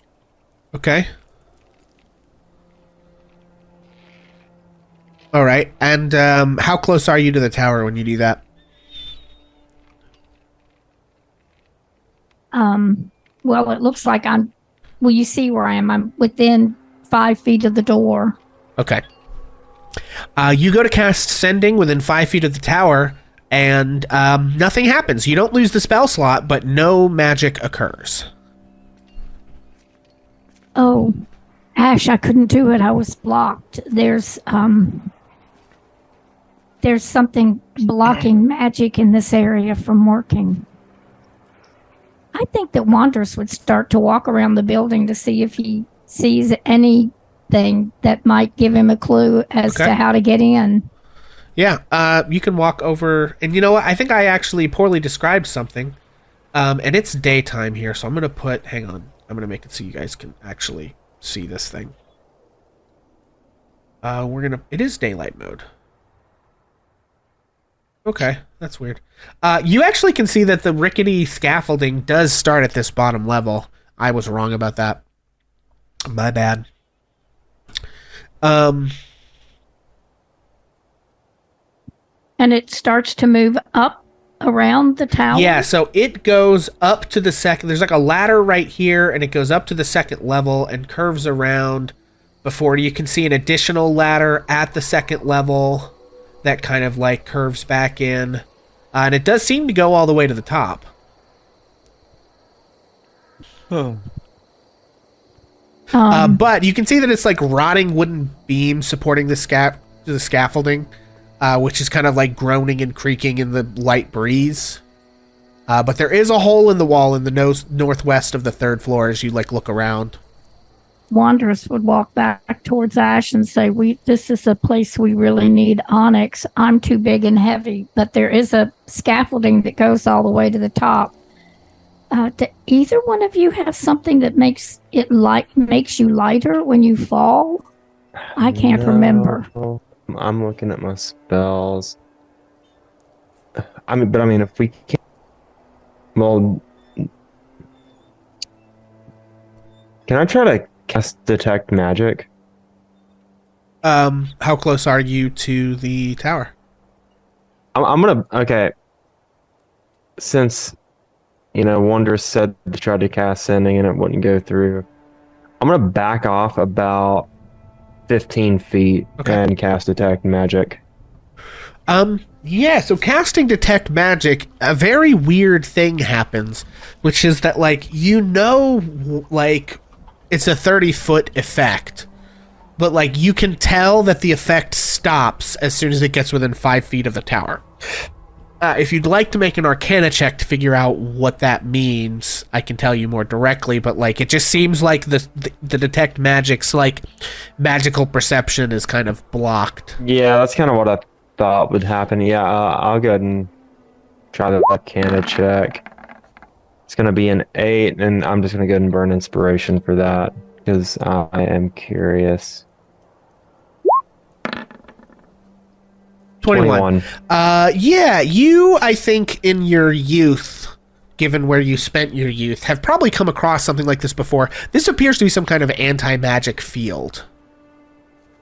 So it's like someone has enchanted this tower such that, no magic, other than maybe some that they've specifically carved exemptions for, but it's basically nothing that you have that is magical and no magical effects that you guys can create will be able to exist within 5 feet of the tower or probably within the tower. Okay, yeah, it's just straight up an anti-magic zone. And I'm just going to go ahead and announce that to the group so Wondrous is aware, so he doesn't try to use any more spells. Okay. Well, I think our only option is I'm going to try to make it to that hole in the wall. Okay. Alrighty, so I have a question. How much does Ash weigh, and how much does Ash carry? Oh, that might be a problem. Did I fill out how much Ash weighs? A lot of where does it say that at on this? It would say it on the bio sheet. You said Ash weighs 150. And is 5'7". There you have it. Huh, there you have it. Okay. And then And then what's- like 80 some pounds of Yeah, 81 pounds of gear. Okay. So Ash, make a perception check for me.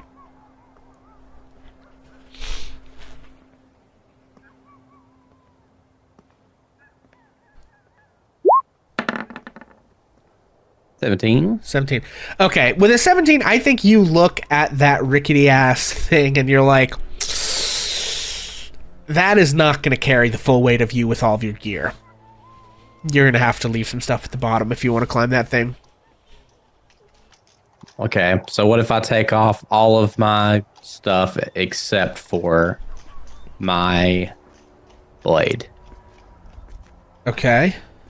Just the Just blood your blade. sword? Oh, just your whatever thing Yeah. that I gave you. What is this? The blood blade thing?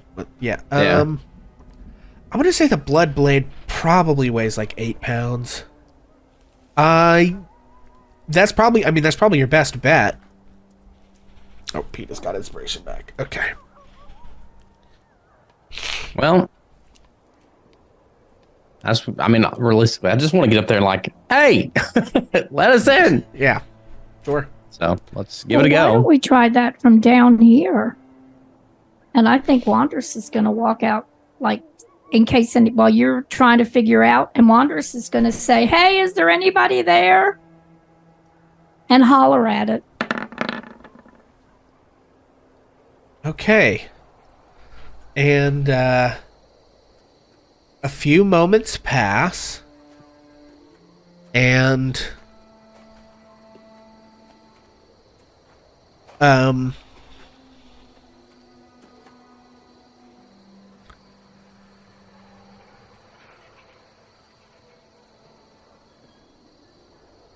yeah, and from the top floor, there is a window in the very front, and a moment later, after you yell, the window opens and you see Rictavio's head pop out. And he says, I forgot what voice I did for him. Oh, I'm sorry. I didn't hear you down there. Hang on. And then he closes the window. And he... Guess we probably could have started with that.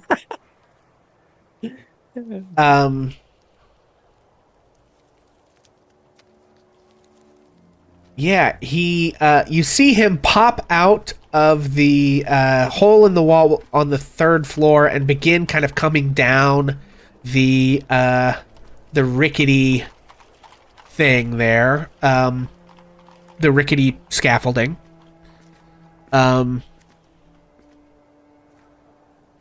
Where is he? He comes down the rickety scaffolding and says, well, sorry about that. And he sees you kind of singed, Ash, and says, oh, yes, I should have warned you about the door. Sorry about that. I didn't hear you arrive. We tried to knock on the door, but it hurt Ash. Yes, this whole tower is extremely trapped. Funnily enough, on the inside, well, hang on, I'll show you. And he sort of walks over to within 5 feet of the door, and he begins to do this odd... He's like moving his arms in an odd way. He goes like this, and then like this, and then like this, and then like this.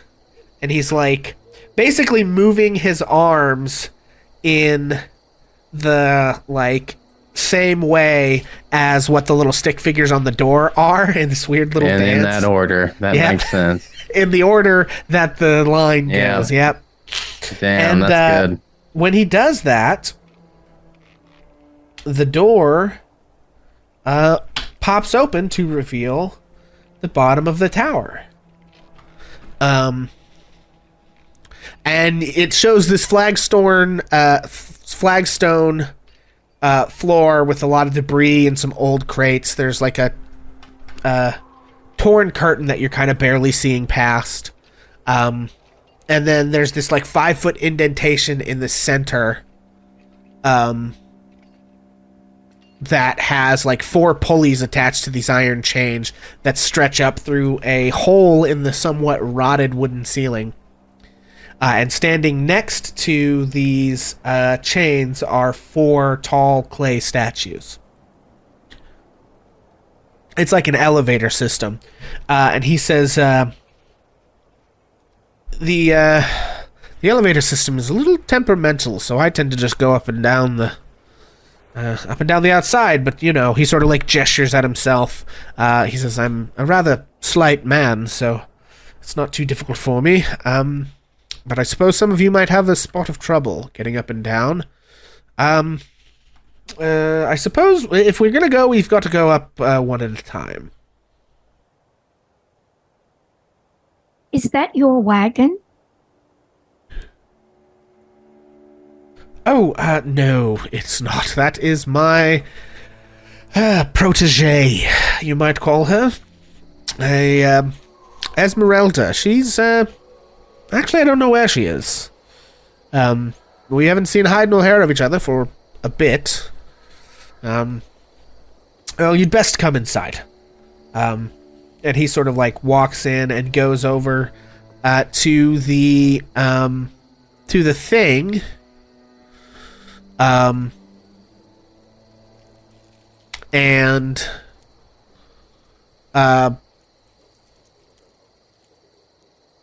he says, top floor, please. And the golems start pulling the chain and zip him off to the top floor of the tower. And then he shouts, first floor, please, from the top. And the golems lower the chain back down for you guys. And the sort of, it lands in the bottom where someone else can step on it. Well, I'm excited. You can see that it's not a smooth ride exactly. It's a little jerky. It like goes up and it's like, you know, it's not the safest looking thing you've ever seen, but he seemed to do it rather confidently. I'm in. Let's do it. Okay. So you command the golems. I'm actually going to do some, because this is, we don't need this, I don't think. At this point, we're going to open that up. Okay, so he raises up, and you see the second floor, which is just like, got this elevator with this completely kind of bombed out looking. I'm just going to show you guys the second floor. You pass through the second floor, and you can see dust and cobwebs fill this otherwise empty room, the wooden floor of which is badly rotted and partially collapsed. And then you track on up to the third floor, where we're going to do the same thing. This is where you see the rickety scaffolding on the outside goes to. And time and the elements have all but destroyed this chamber, leaving a gash in the northwest wall and slimy black mildew on the walls. The wood floor is completely rotted and begun to fall away in places. And then you raise all the way up to the fourth floor, where this is the only one of any of these rooms that has any sign of recent habitation here. Although the place does reek of mold and mildew, it does have plenty of creature comforts. There is a cozy bed, a desk with a matching chair, bright tapestries, and a large iron stove with plenty of wood to feed it. Light enters through these arrow slits in the wall, as well as through dirt-caked windows with broken shutters. There's also a standing suit of armor in the corner of the room by the desk, and a wooden chest at the foot of the bed. Old wooden rafters bend under the weight of the tower, which has somehow remained intact. Mounted to the rafters are the pulleys around which the iron chains that support the tower's elevator are formed. So Ash, you make it up there to the top of the tower with Rictavia. Does anyone else come up, or?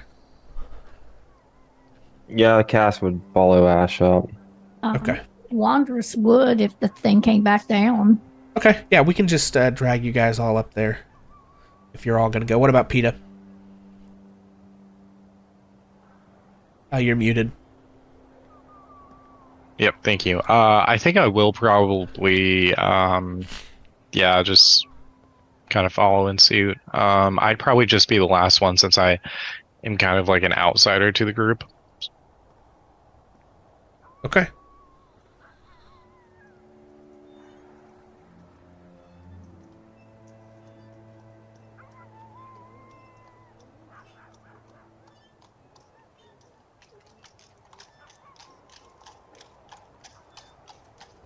Okay. Sorry, what was that again?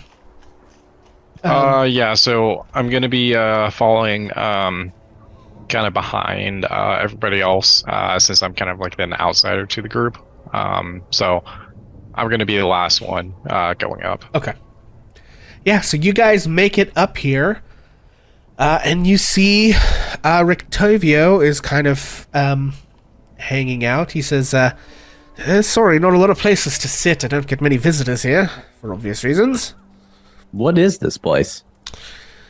Well, I've been hiding out here. It's some sort of wizard's tower, from what I can gather. I don't exactly know whose it was.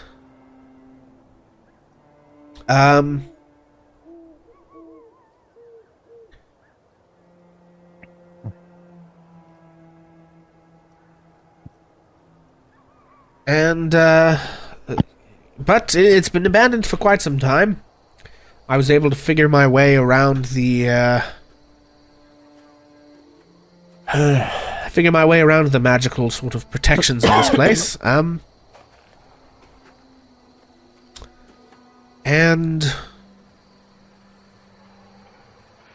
I spent some time here researching, studying, Strahd and his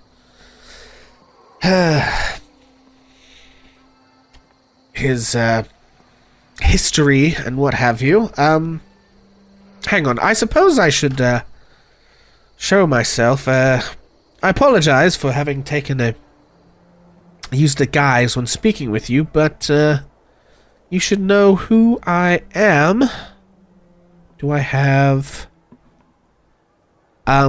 and he changes. The person that you saw in the tavern was like kind of similar to PETA looking, honestly. He was this like garish looking bard. But his face begins to morph and change, and he takes off his hat to reveal a different visage to you. And he says, I am, my name is not Rictavio. I am Rudolph van Richten. Pleased to meet you. I am, well, I hunt vampires, frankly. But I am just a human, and I'm getting old. And so I have been, spending the end of my life attempting to find and kill the greatest vampire of whom I have ever heard, Count Strahd von Zarovich. You said you were just a human? Yes. Well, and how do you... Okay. I suppose I was a human. I have been cursed. With the ability to change my visage. Much like you yourself, although I suppose yours isn't a curse, I don't really know. I've been able to do this forever. It's just something I can do. It's definitely no curse. Who cursed you with the ability to change the way you look? And how is that a curse, actually? Well, I mean, it took me a while to learn how to control it, I suppose. And so, when it first happened and I was not in control of it, I found it difficult to live in human society for a while until I got that figured out. A vampire that I killed, Baron Metis, who had killed my son many years ago. And I killed him in revenge, but before I killed him, he cursed me. I see. Yes. but just to be able to eventually learn how to change the way you look. Well, yes, it's been a complicated affair. When he first cursed me, he gave me the visage of a monster, but after he was killed, I was able to sort of tap into that magic with various efforts of mine, which allowed me to control it and change my visage. And I suppose ever since he died, his curse has been weakening, and that has helped as well. I see. You said that you've been spending time gathering information on Strahd, which the first thing I would like to say is that your information on how to deal with vampires to begin with has been super invaluable, and I really appreciate it. But what all do you know about Strahd? Well, I have spent a lifetime studying him, but outside of Barovia there is not as much information as I would have hoped. I know that he was a man. I know that he came to Barovia long before it was even called that, as a member of a leader of a conquering army. He has some sort of relationship with the Vistani, some of them at least it seems. He is, in addition to being an extremely old and powerful vampire, is a relatively proficient wizard in his own right. I know that inside of his castle he is stronger than when he leaves, but I also know that inside of his castle is the only place he may truly be killed. I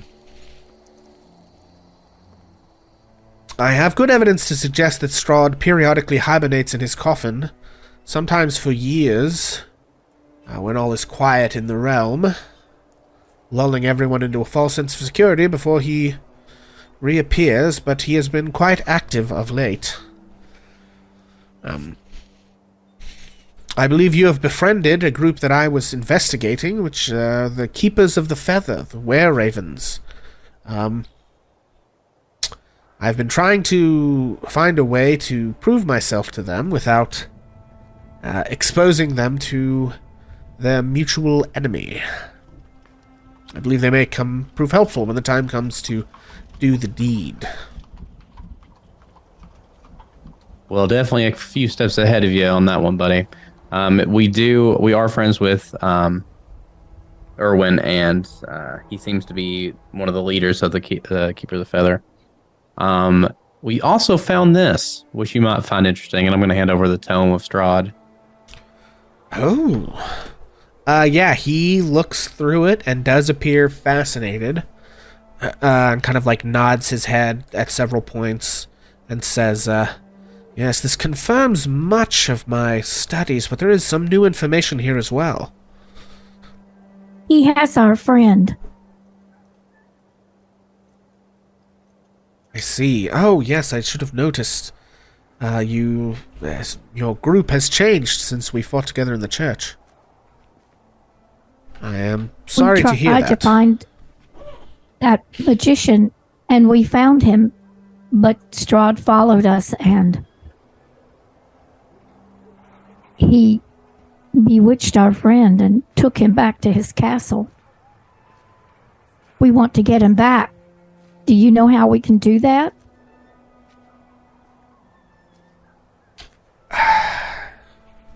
I'm sorry, I do not have any special knowledge I can impart. If your friend is charmed, it is likely that Strahd will either kill him once he's extracted everything he desires, or will turn him into one of his foul spawn.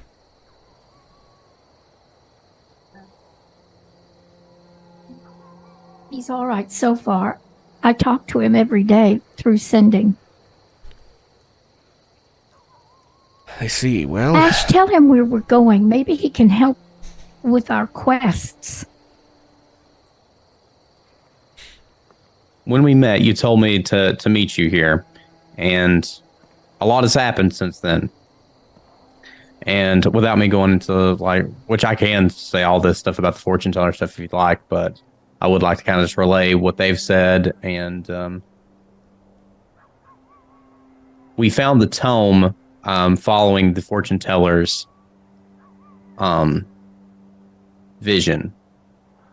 And we know of a couple more items that we're positive will help us defeat Strahd. One happens to be a sword of some sorts, and there's also an item in the southern mountains that we're after. Have you said that you know some somewhat of the Vistani?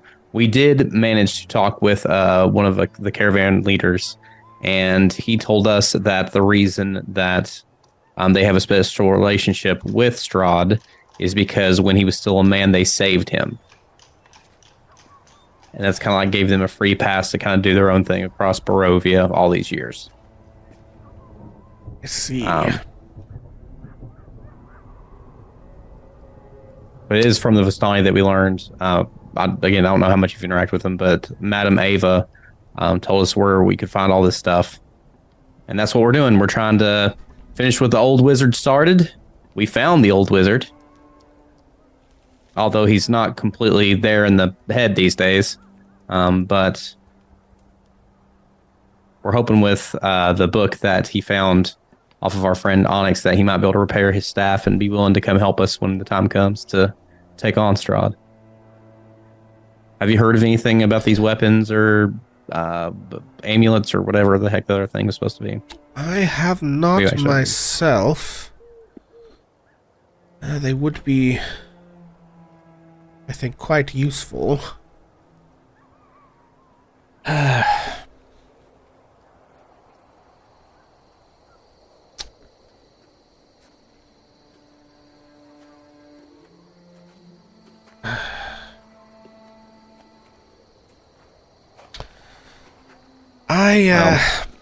I suppose I do have some aid I can render.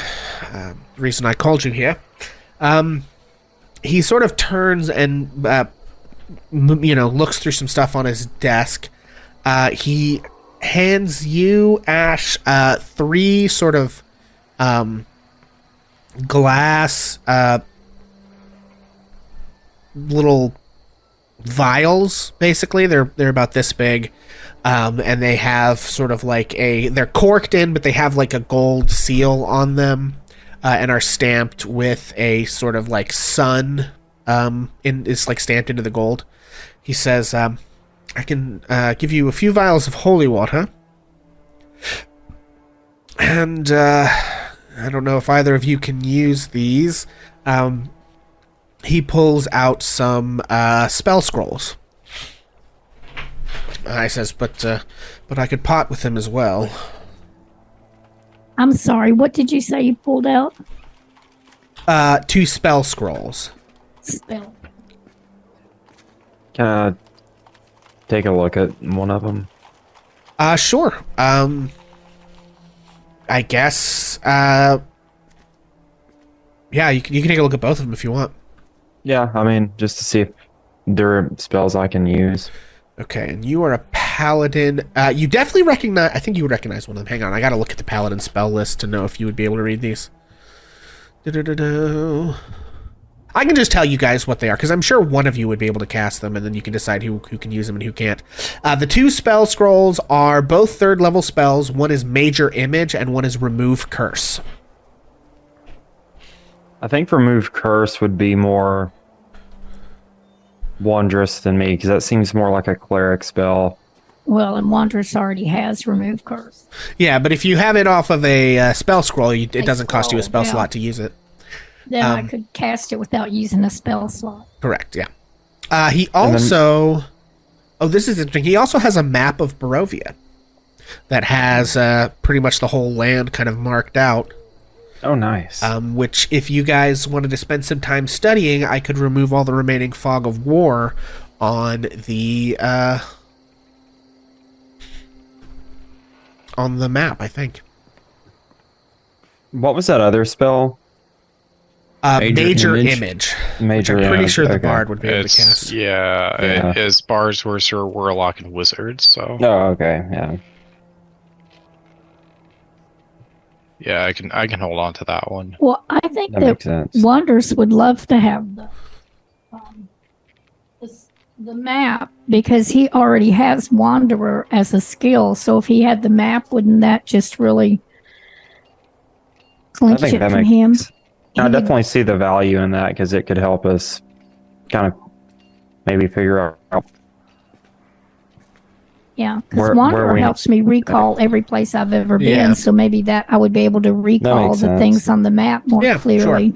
sure. Yeah, so you can spend some time studying the map. I'll take you guys back over to it now, and we can just pull all of this fog of war off of here.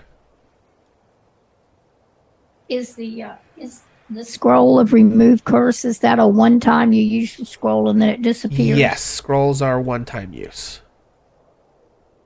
Okay.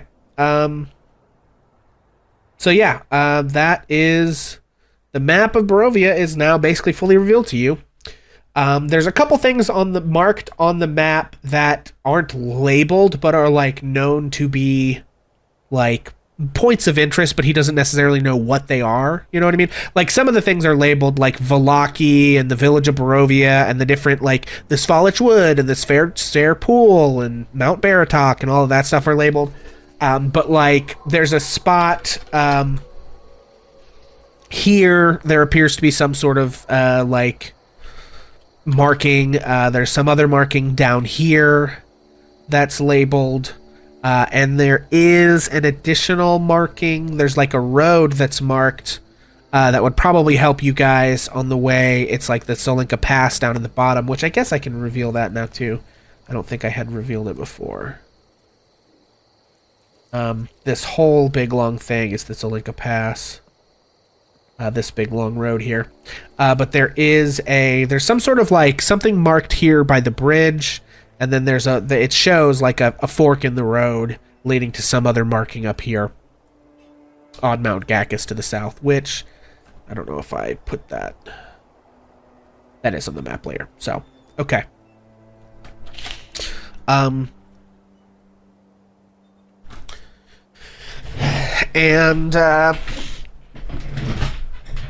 he says, well, that's about all I know. I've been trying to find a way to, finding a plan that would kill him. I know of the failed attempt by the wizard last year. But I've yet to have contact with him as well. But from the reports I've heard, he sounds like he's, incapacitated, more or less.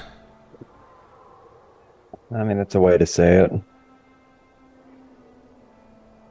Well, all of this is super appreciated. But the real reason we did come here is that we are trying to gather all the allies we can for when the time comes to actually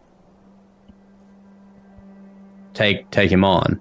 And we were wondering if we could count on your support, since you seem to be the leading expert of vampire slaying. Yes, I think once you have acquired those artifacts, then I think yours is the horse worth betting on. So, let me know, and I will attempt to keep you apprised, as well. I suppose I don't have sending, so I may have to leave messages for you at the tavern, but... I do have sending, so there may be a chance that we could send you a message of some import were it necessary. I think that leaving messages for us at the tavern's the best bet too, because maybe the Ravens could get it out to us if it's super important. Yeah, I think that makes sense too. And by all means, if you find out anything else important regarding Strahd, I think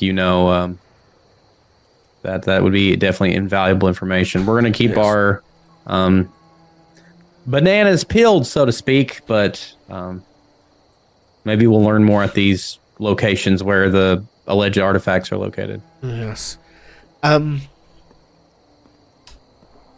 I may not always be here. I've been hiding out since that business at the church, sort of biding time. but in the event that you need a place to hide in the future, this is a relatively good one. No one really comes here, mostly because if they try to touch the place, it explodes them. And, you know, most folks in Barovia can't handle the amount of punishment you withstood earlier. Again, sorry about that. I really didn't hear you come up the way. But the point is that the trap rearms itself after a while, and this has been, to me, so far, a pretty good place to hide, and you're welcome to use it if you need. Tell us about Esmeralda. May we encounter her, do you think? It's possibly. If you wouldn't, if you'd be willing to keep an eye on her, I would personally appreciate it. She is, trying to follow in my footsteps. She is a Vistana, actually. But,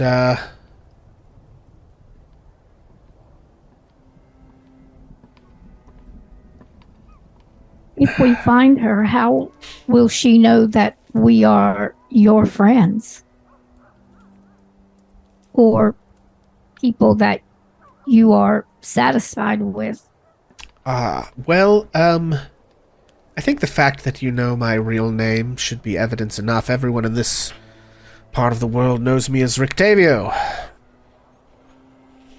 So, the name Van Richten should carry some weight. Your name. Very good. I will remember that. Does she look like all other Vistani?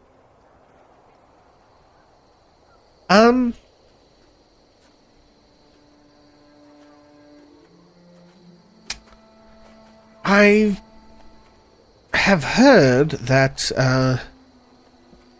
so we traveled together for a time, and then, parted ways after I'd taught her everything I had, I suppose, to teach. We were together for 2 years, tracking and slaying creatures of the night, but we often argued,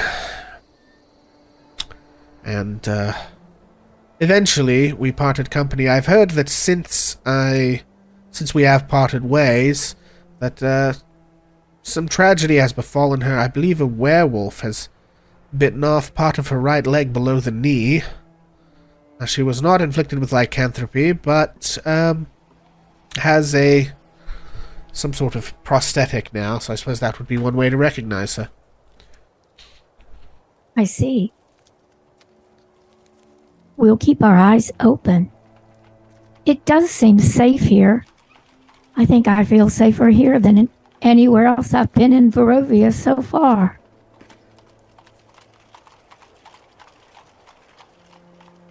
Yes, well,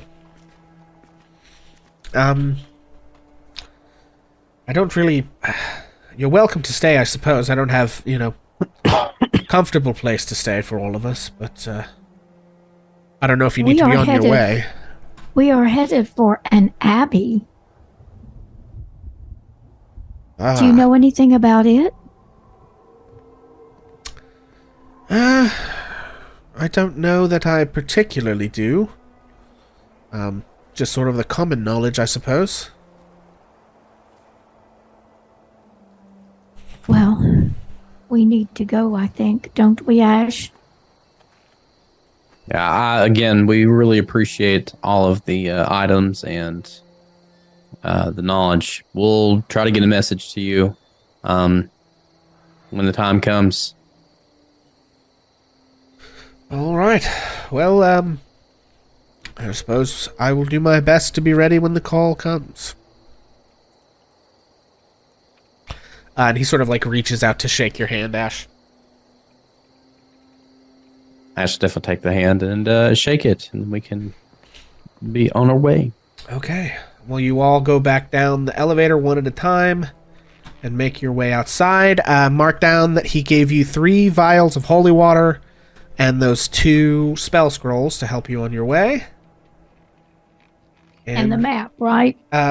Well, he didn't Or- give you or I the map, but studied the map. you know you've studied the map, so you Okay. I think have a good sense of Barovia. Okay. And you guys are making your way downtown, walking fast, faces past, and you're homebound? No, you are Homebound. Exactly. headed for the village of Kretsk, yes? Oh, Okay. All right, I need a d20 roll, please. I can roll it. Yeah, I did the last one. D20, 16. Very good. That is not an encounter. And I need, I think, one more before you reach Kretsk. okay. Is it my turn again? that was It VP. was my turn. No, it was Yeah. VP, but 17 is also VPs, I'm not sorry. not a roll. So you do make it. I guess I should. Hang on. We're gonna label some of this stuff because these would have been I lost on count. the thing. Okay. Oh, and hang on. I believe I can switch out.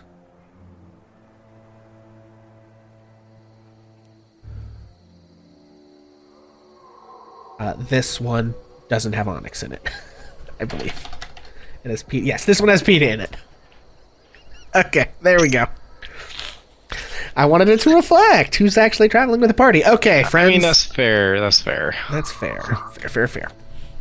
I guess, hang on. I also need to reveal some of these. Not token layer. Whatever. Places you've been to now. Okay, great. All right, so the village of Kretsk. So I guess the first thing I'm going to take you to that map. If I can find it. Whence art thou? Kretsk. Yes. Okay. Where is the? Oh, I gotta go get the party back off the Barovia map. Let me. Stand by, everyone. I'm doing my best. You haven't been here before, and I forgot to grab the token. Okay, so you approach the village of Kretsk, and you can see that the road branches north and climbs a rocky escarpment. Seeing what looks like a gatehouse built into a 20-foot high wall of stone with reinforced buttresses every 50 feet or so. The wall encloses a settlement on one side of a snow-dusted mountain spur. Beyond the wall, you see the tops of snow-covered pines and thin white wisps of smoke. The somber toll of a bell comes from a stone abbey that clings to the mountainside high above the settlement. The steady chime is inviting, a welcome change from the deathly silence and oppressive fog to which you have grown accustomed. It's hard to tell at this distance, but there seems to be a switchback road clinging to the cliffs that lead up from the walled settlement to the abbey.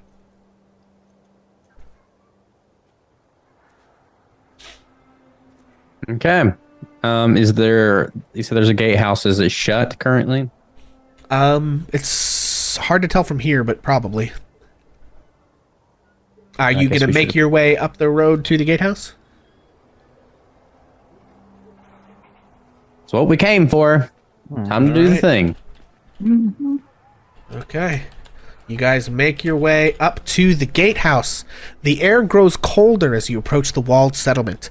You see two towers with peaked roofs flank a stone archway into which is set a pair of 12-foot tall iron-bound wooden doors.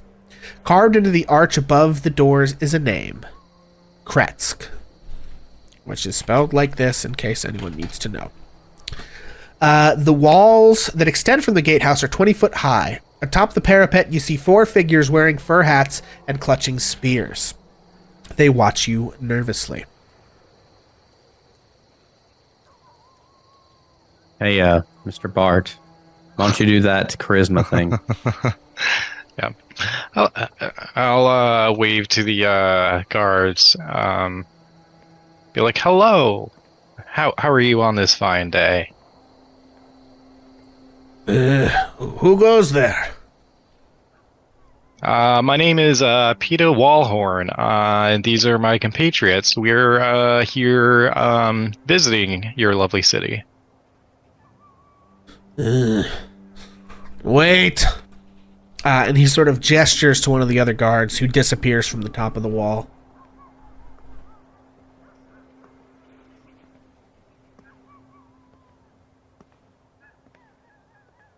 Sounds good. Let's see. Anything I can do?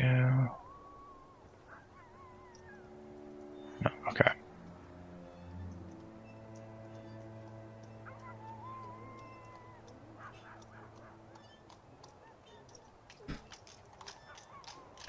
And a few minutes pass before another individual arrives. Let's see, what handouts do I have here? I don't. Okay. Do I have a picture of this guy? I don't. UI.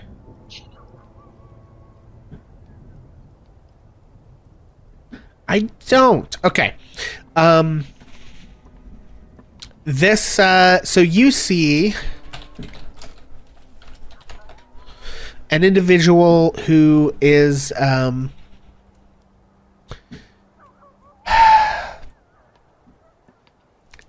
he has like a relatively well-trimmed beard. He has sort of dark hair that is going to gray a little bit, brushed back. And he's wearing relatively fine clothes. He has like a rich red cloak, and his hair sort of comes to a very prominent kind of widow's peak. He seems to be a sort of middle-aged man. And he says, who seeks entrance into Kretsk? It is I, Peter Walhorn, and my compatriots. We are seeking an abbey for knowledge, if we will.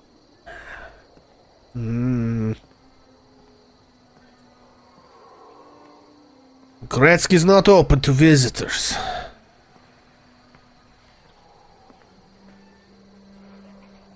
Oh, but we are no mere visitors. We are a traveling band of adventurers. Even needing worse. information. Oh no. You are either Strahd's allies, in which case you are certainly not welcome, or you are his enemies, in which case you will bring trouble and attention from him here. Excuse me, but which exactly does that make you guys? People trying to survive. And how's that working out for you? Better when I don't let people like you in here. We have a long history and a long memory in this place.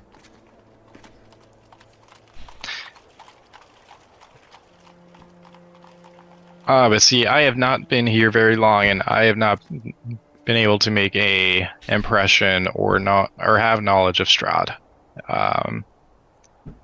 So I'm just trying to survive as well. I am just like you.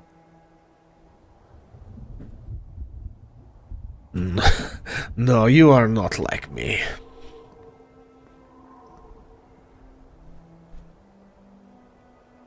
Why should we let you here? We have news of the rest of Borovia, and we have news of Strahd that might help you to protect yourself. This is hardly a benefit worth risking the ire of the devil himself.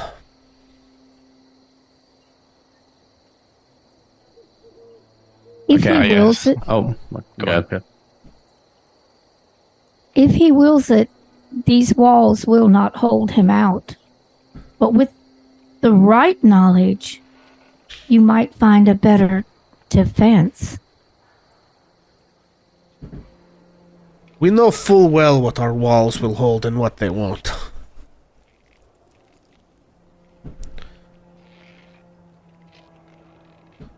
I doubt the existence of knowledge you would even have that could possibly prove useful.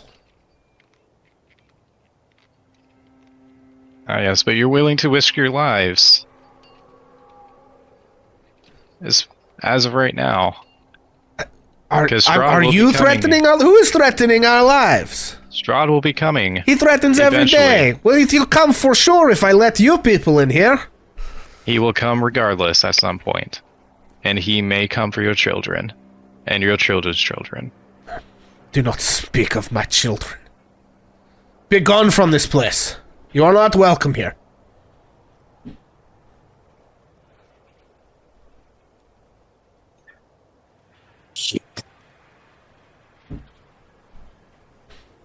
If that is how you feel, that is fine. But just know that Strahd will come for you at some point in time.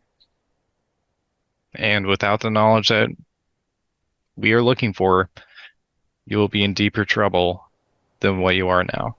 We have reason to believe that the Abbey holds a secret to something that Strahd is weak to. That's the only reason we're here. We don't want to bother anybody. We're not looking to threaten anybody. But I can tell you this, we will be the ones to kill Strahd. And something in this town will help us do that.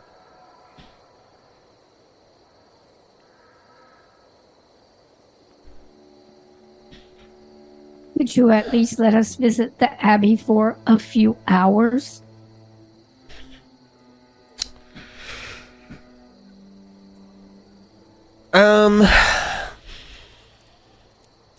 Make a persuasion check with disadvantage. Who? One. Ash? Any of you. Okay. Yeah, I can make that. But just one High of you. charisma.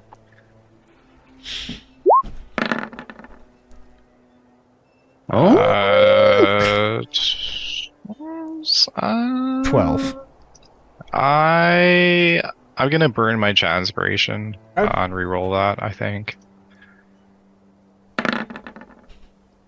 hey.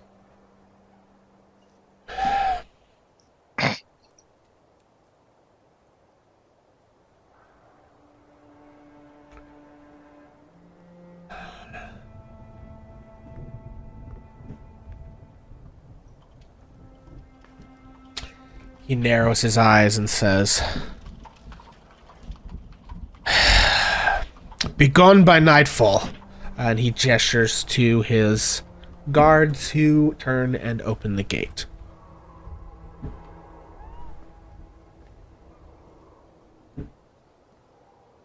Good job, Bard.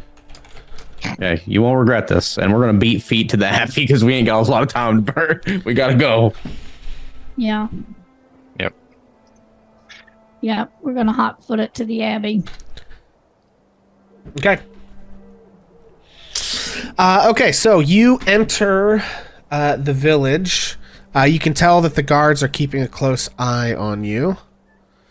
And you see that the mist-shrouded village beyond the wall is nothing more than a scattering of humble wooden cottages along dirt roads that stretch between stands of snow-dusted pine trees. So many trees, in fact, as to constitute a forest, strangely enough. To the northeast, gray cliffs rise sharply, and the road winding up to the abbey is easy to see from this vantage.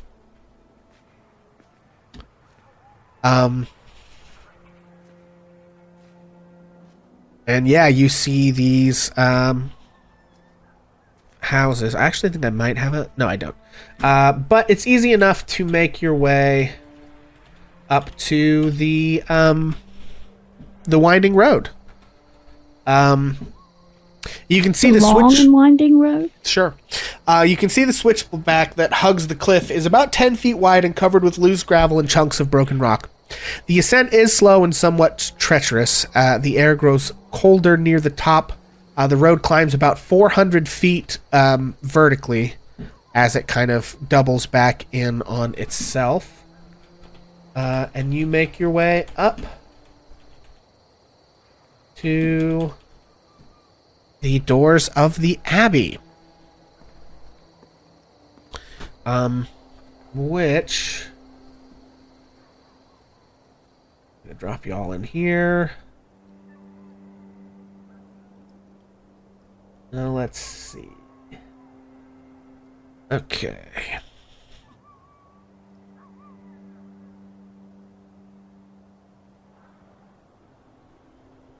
Go.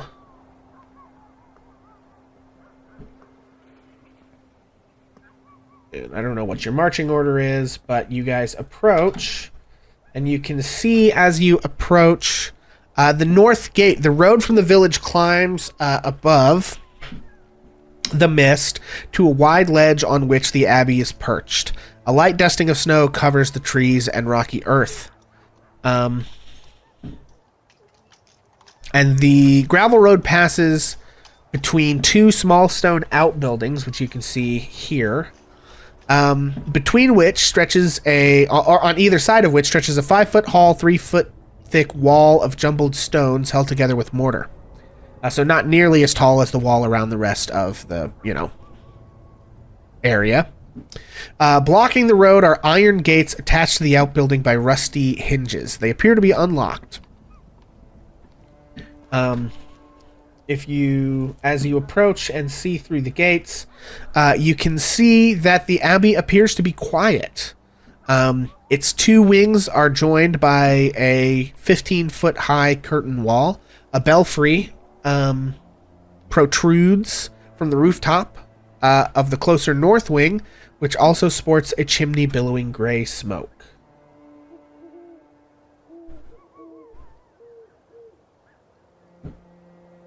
I reckon we could just let ourselves in. Yeah. I mean, at this point, we kind of have to.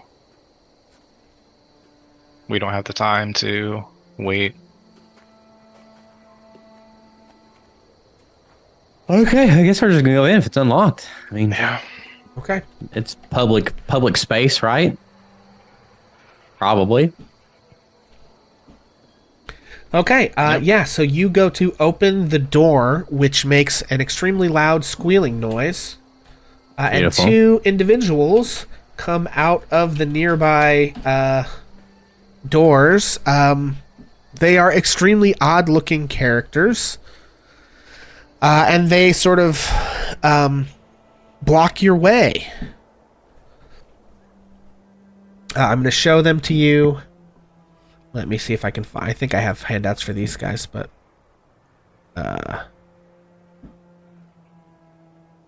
yeah, okay. They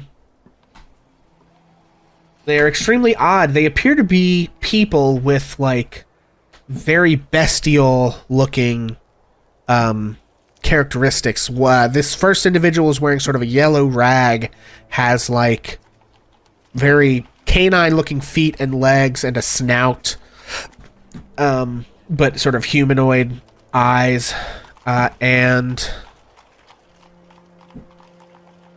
where's the other one? And the second one is hunched over and has, like, half of his face is, like, furry and the other half is scaly. And they sort of say, the first one says, "Who goes there?" It is I, Peter Walhorn, and my compatriots. What is your purpose here? Looking for information. He sort of, like, steps closer and starts sniffing at you.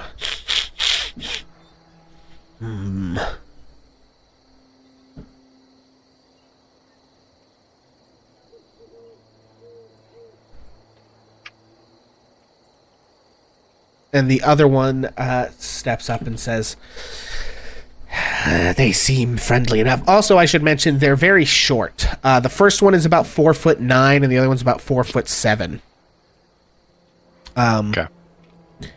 And the other one says,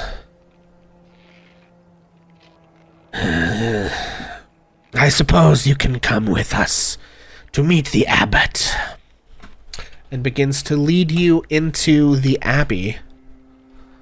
And I believe that is where we are going to call our session this evening.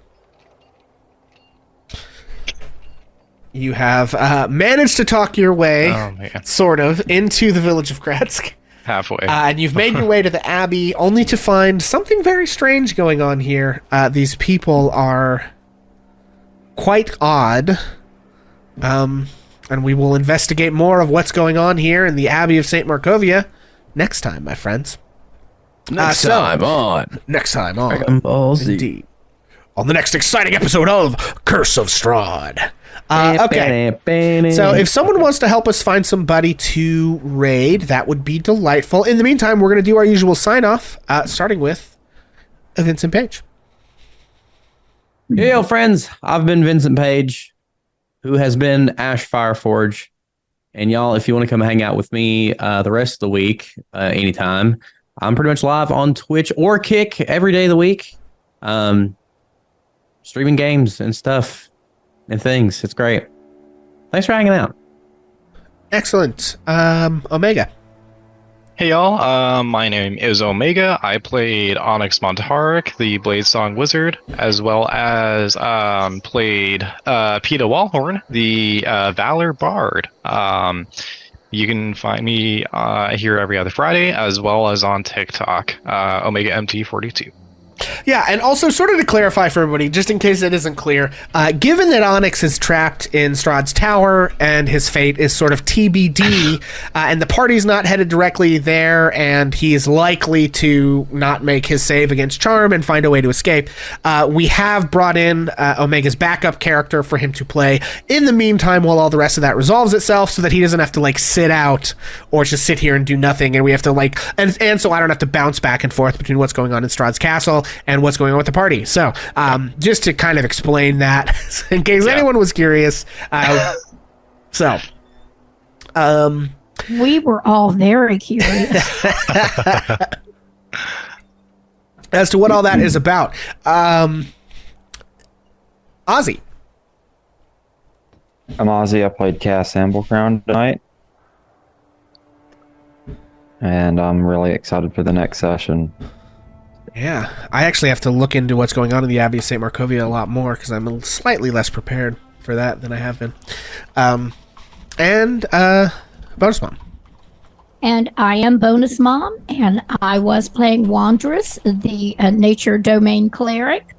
And I hang out Monday through Friday mornings on Bonus Mom 70 on TikTok, and occasionally I play Bonus Mom 70 on Twitch and play games and hang out with you all.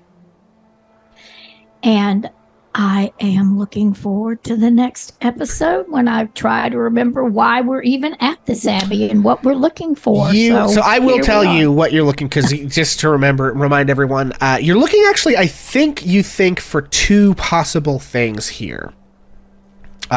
Just to kind of recap for everybody, you believe that two of the clues from Madame Ava might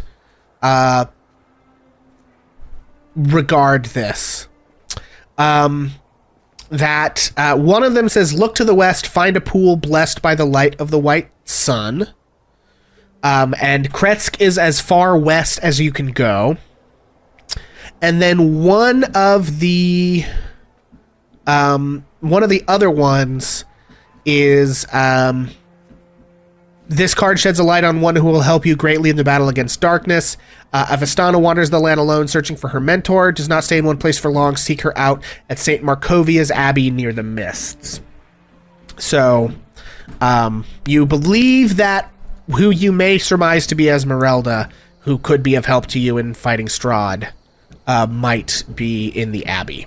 And then somewhere in the town of Kretsk, wherever a pool blessed by the light of the white sun could be found, is one of the treasures that Madame Ava told you about. So, Okay.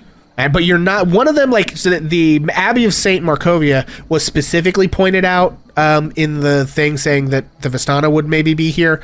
The other one is a little more obscure, so you're not 100% sure where Like, that's just in the west, but this is as far west as you can go before you hit the end of Barovia. So it's like somewhere around here, but you don't know exactly where. So yeah, maybe we could have explained that earlier. If people would have an idea what's going on. That's my fault for not exactly explicating that. Also, I'm Pixel. I've been your Dungeon Master this evening. And your mean Burgomaster who doesn't want to let weirdos into his town. I know. Yeah. It's almost like he doesn't want to piss off Strahd or something. Well, and he has very strong points. We didn't have much to come back at him with because he was right. So anyway, I have been that. Next week, I will be your Dungeon Master and your region of Bedagarian big mean green dragon. So we got a lot going on. Should be a good time. We'll hopefully catch up with that crew next Friday. And you can also find me here on twitch.tv/hammer and pixel, where I play games sometimes. So that is everything. It's been suggested that we go raid Gamer Girl Reaper, who is back on Twitch now. So it would seem. I think she had some issues at one point, but with like losing her account or something. But it looks like she's back. And Vincent has suggested. Pam just said something in chat, and so my brain derailed. Vincent suggested that we go raid her, and she's been back for a while. Oh, okay, I missed that. So we are going to do that. Go raid our friend Gamer Girl Reaper, who is playing Destiny 2, and that's it. That's all I got. Thank you guys for hanging out and watching this absolute nonsense that we do. If you don't ask about the kids, what kids? I don't understand. Stuff's concerned about the children that the Burgomaster was pissed off we were talking about. Oh no, that's a different thing. I'll tell you, they're not in the. I'll just tell you, they're not in the tower with Onyx. It bark up a different tree there, but they are somewhere, and something bad is happening to them. So, yay, maybe more child turns out it was not a great thing to. I'll just say, like, mentioning his kids was literally the worst possible thing you could have said to that man. truly triggered him. Anyway, so with that in mind, we're gonna go raid the Gamer Girl Reaper. Thank you for hanging out, guys, and we will see you next time.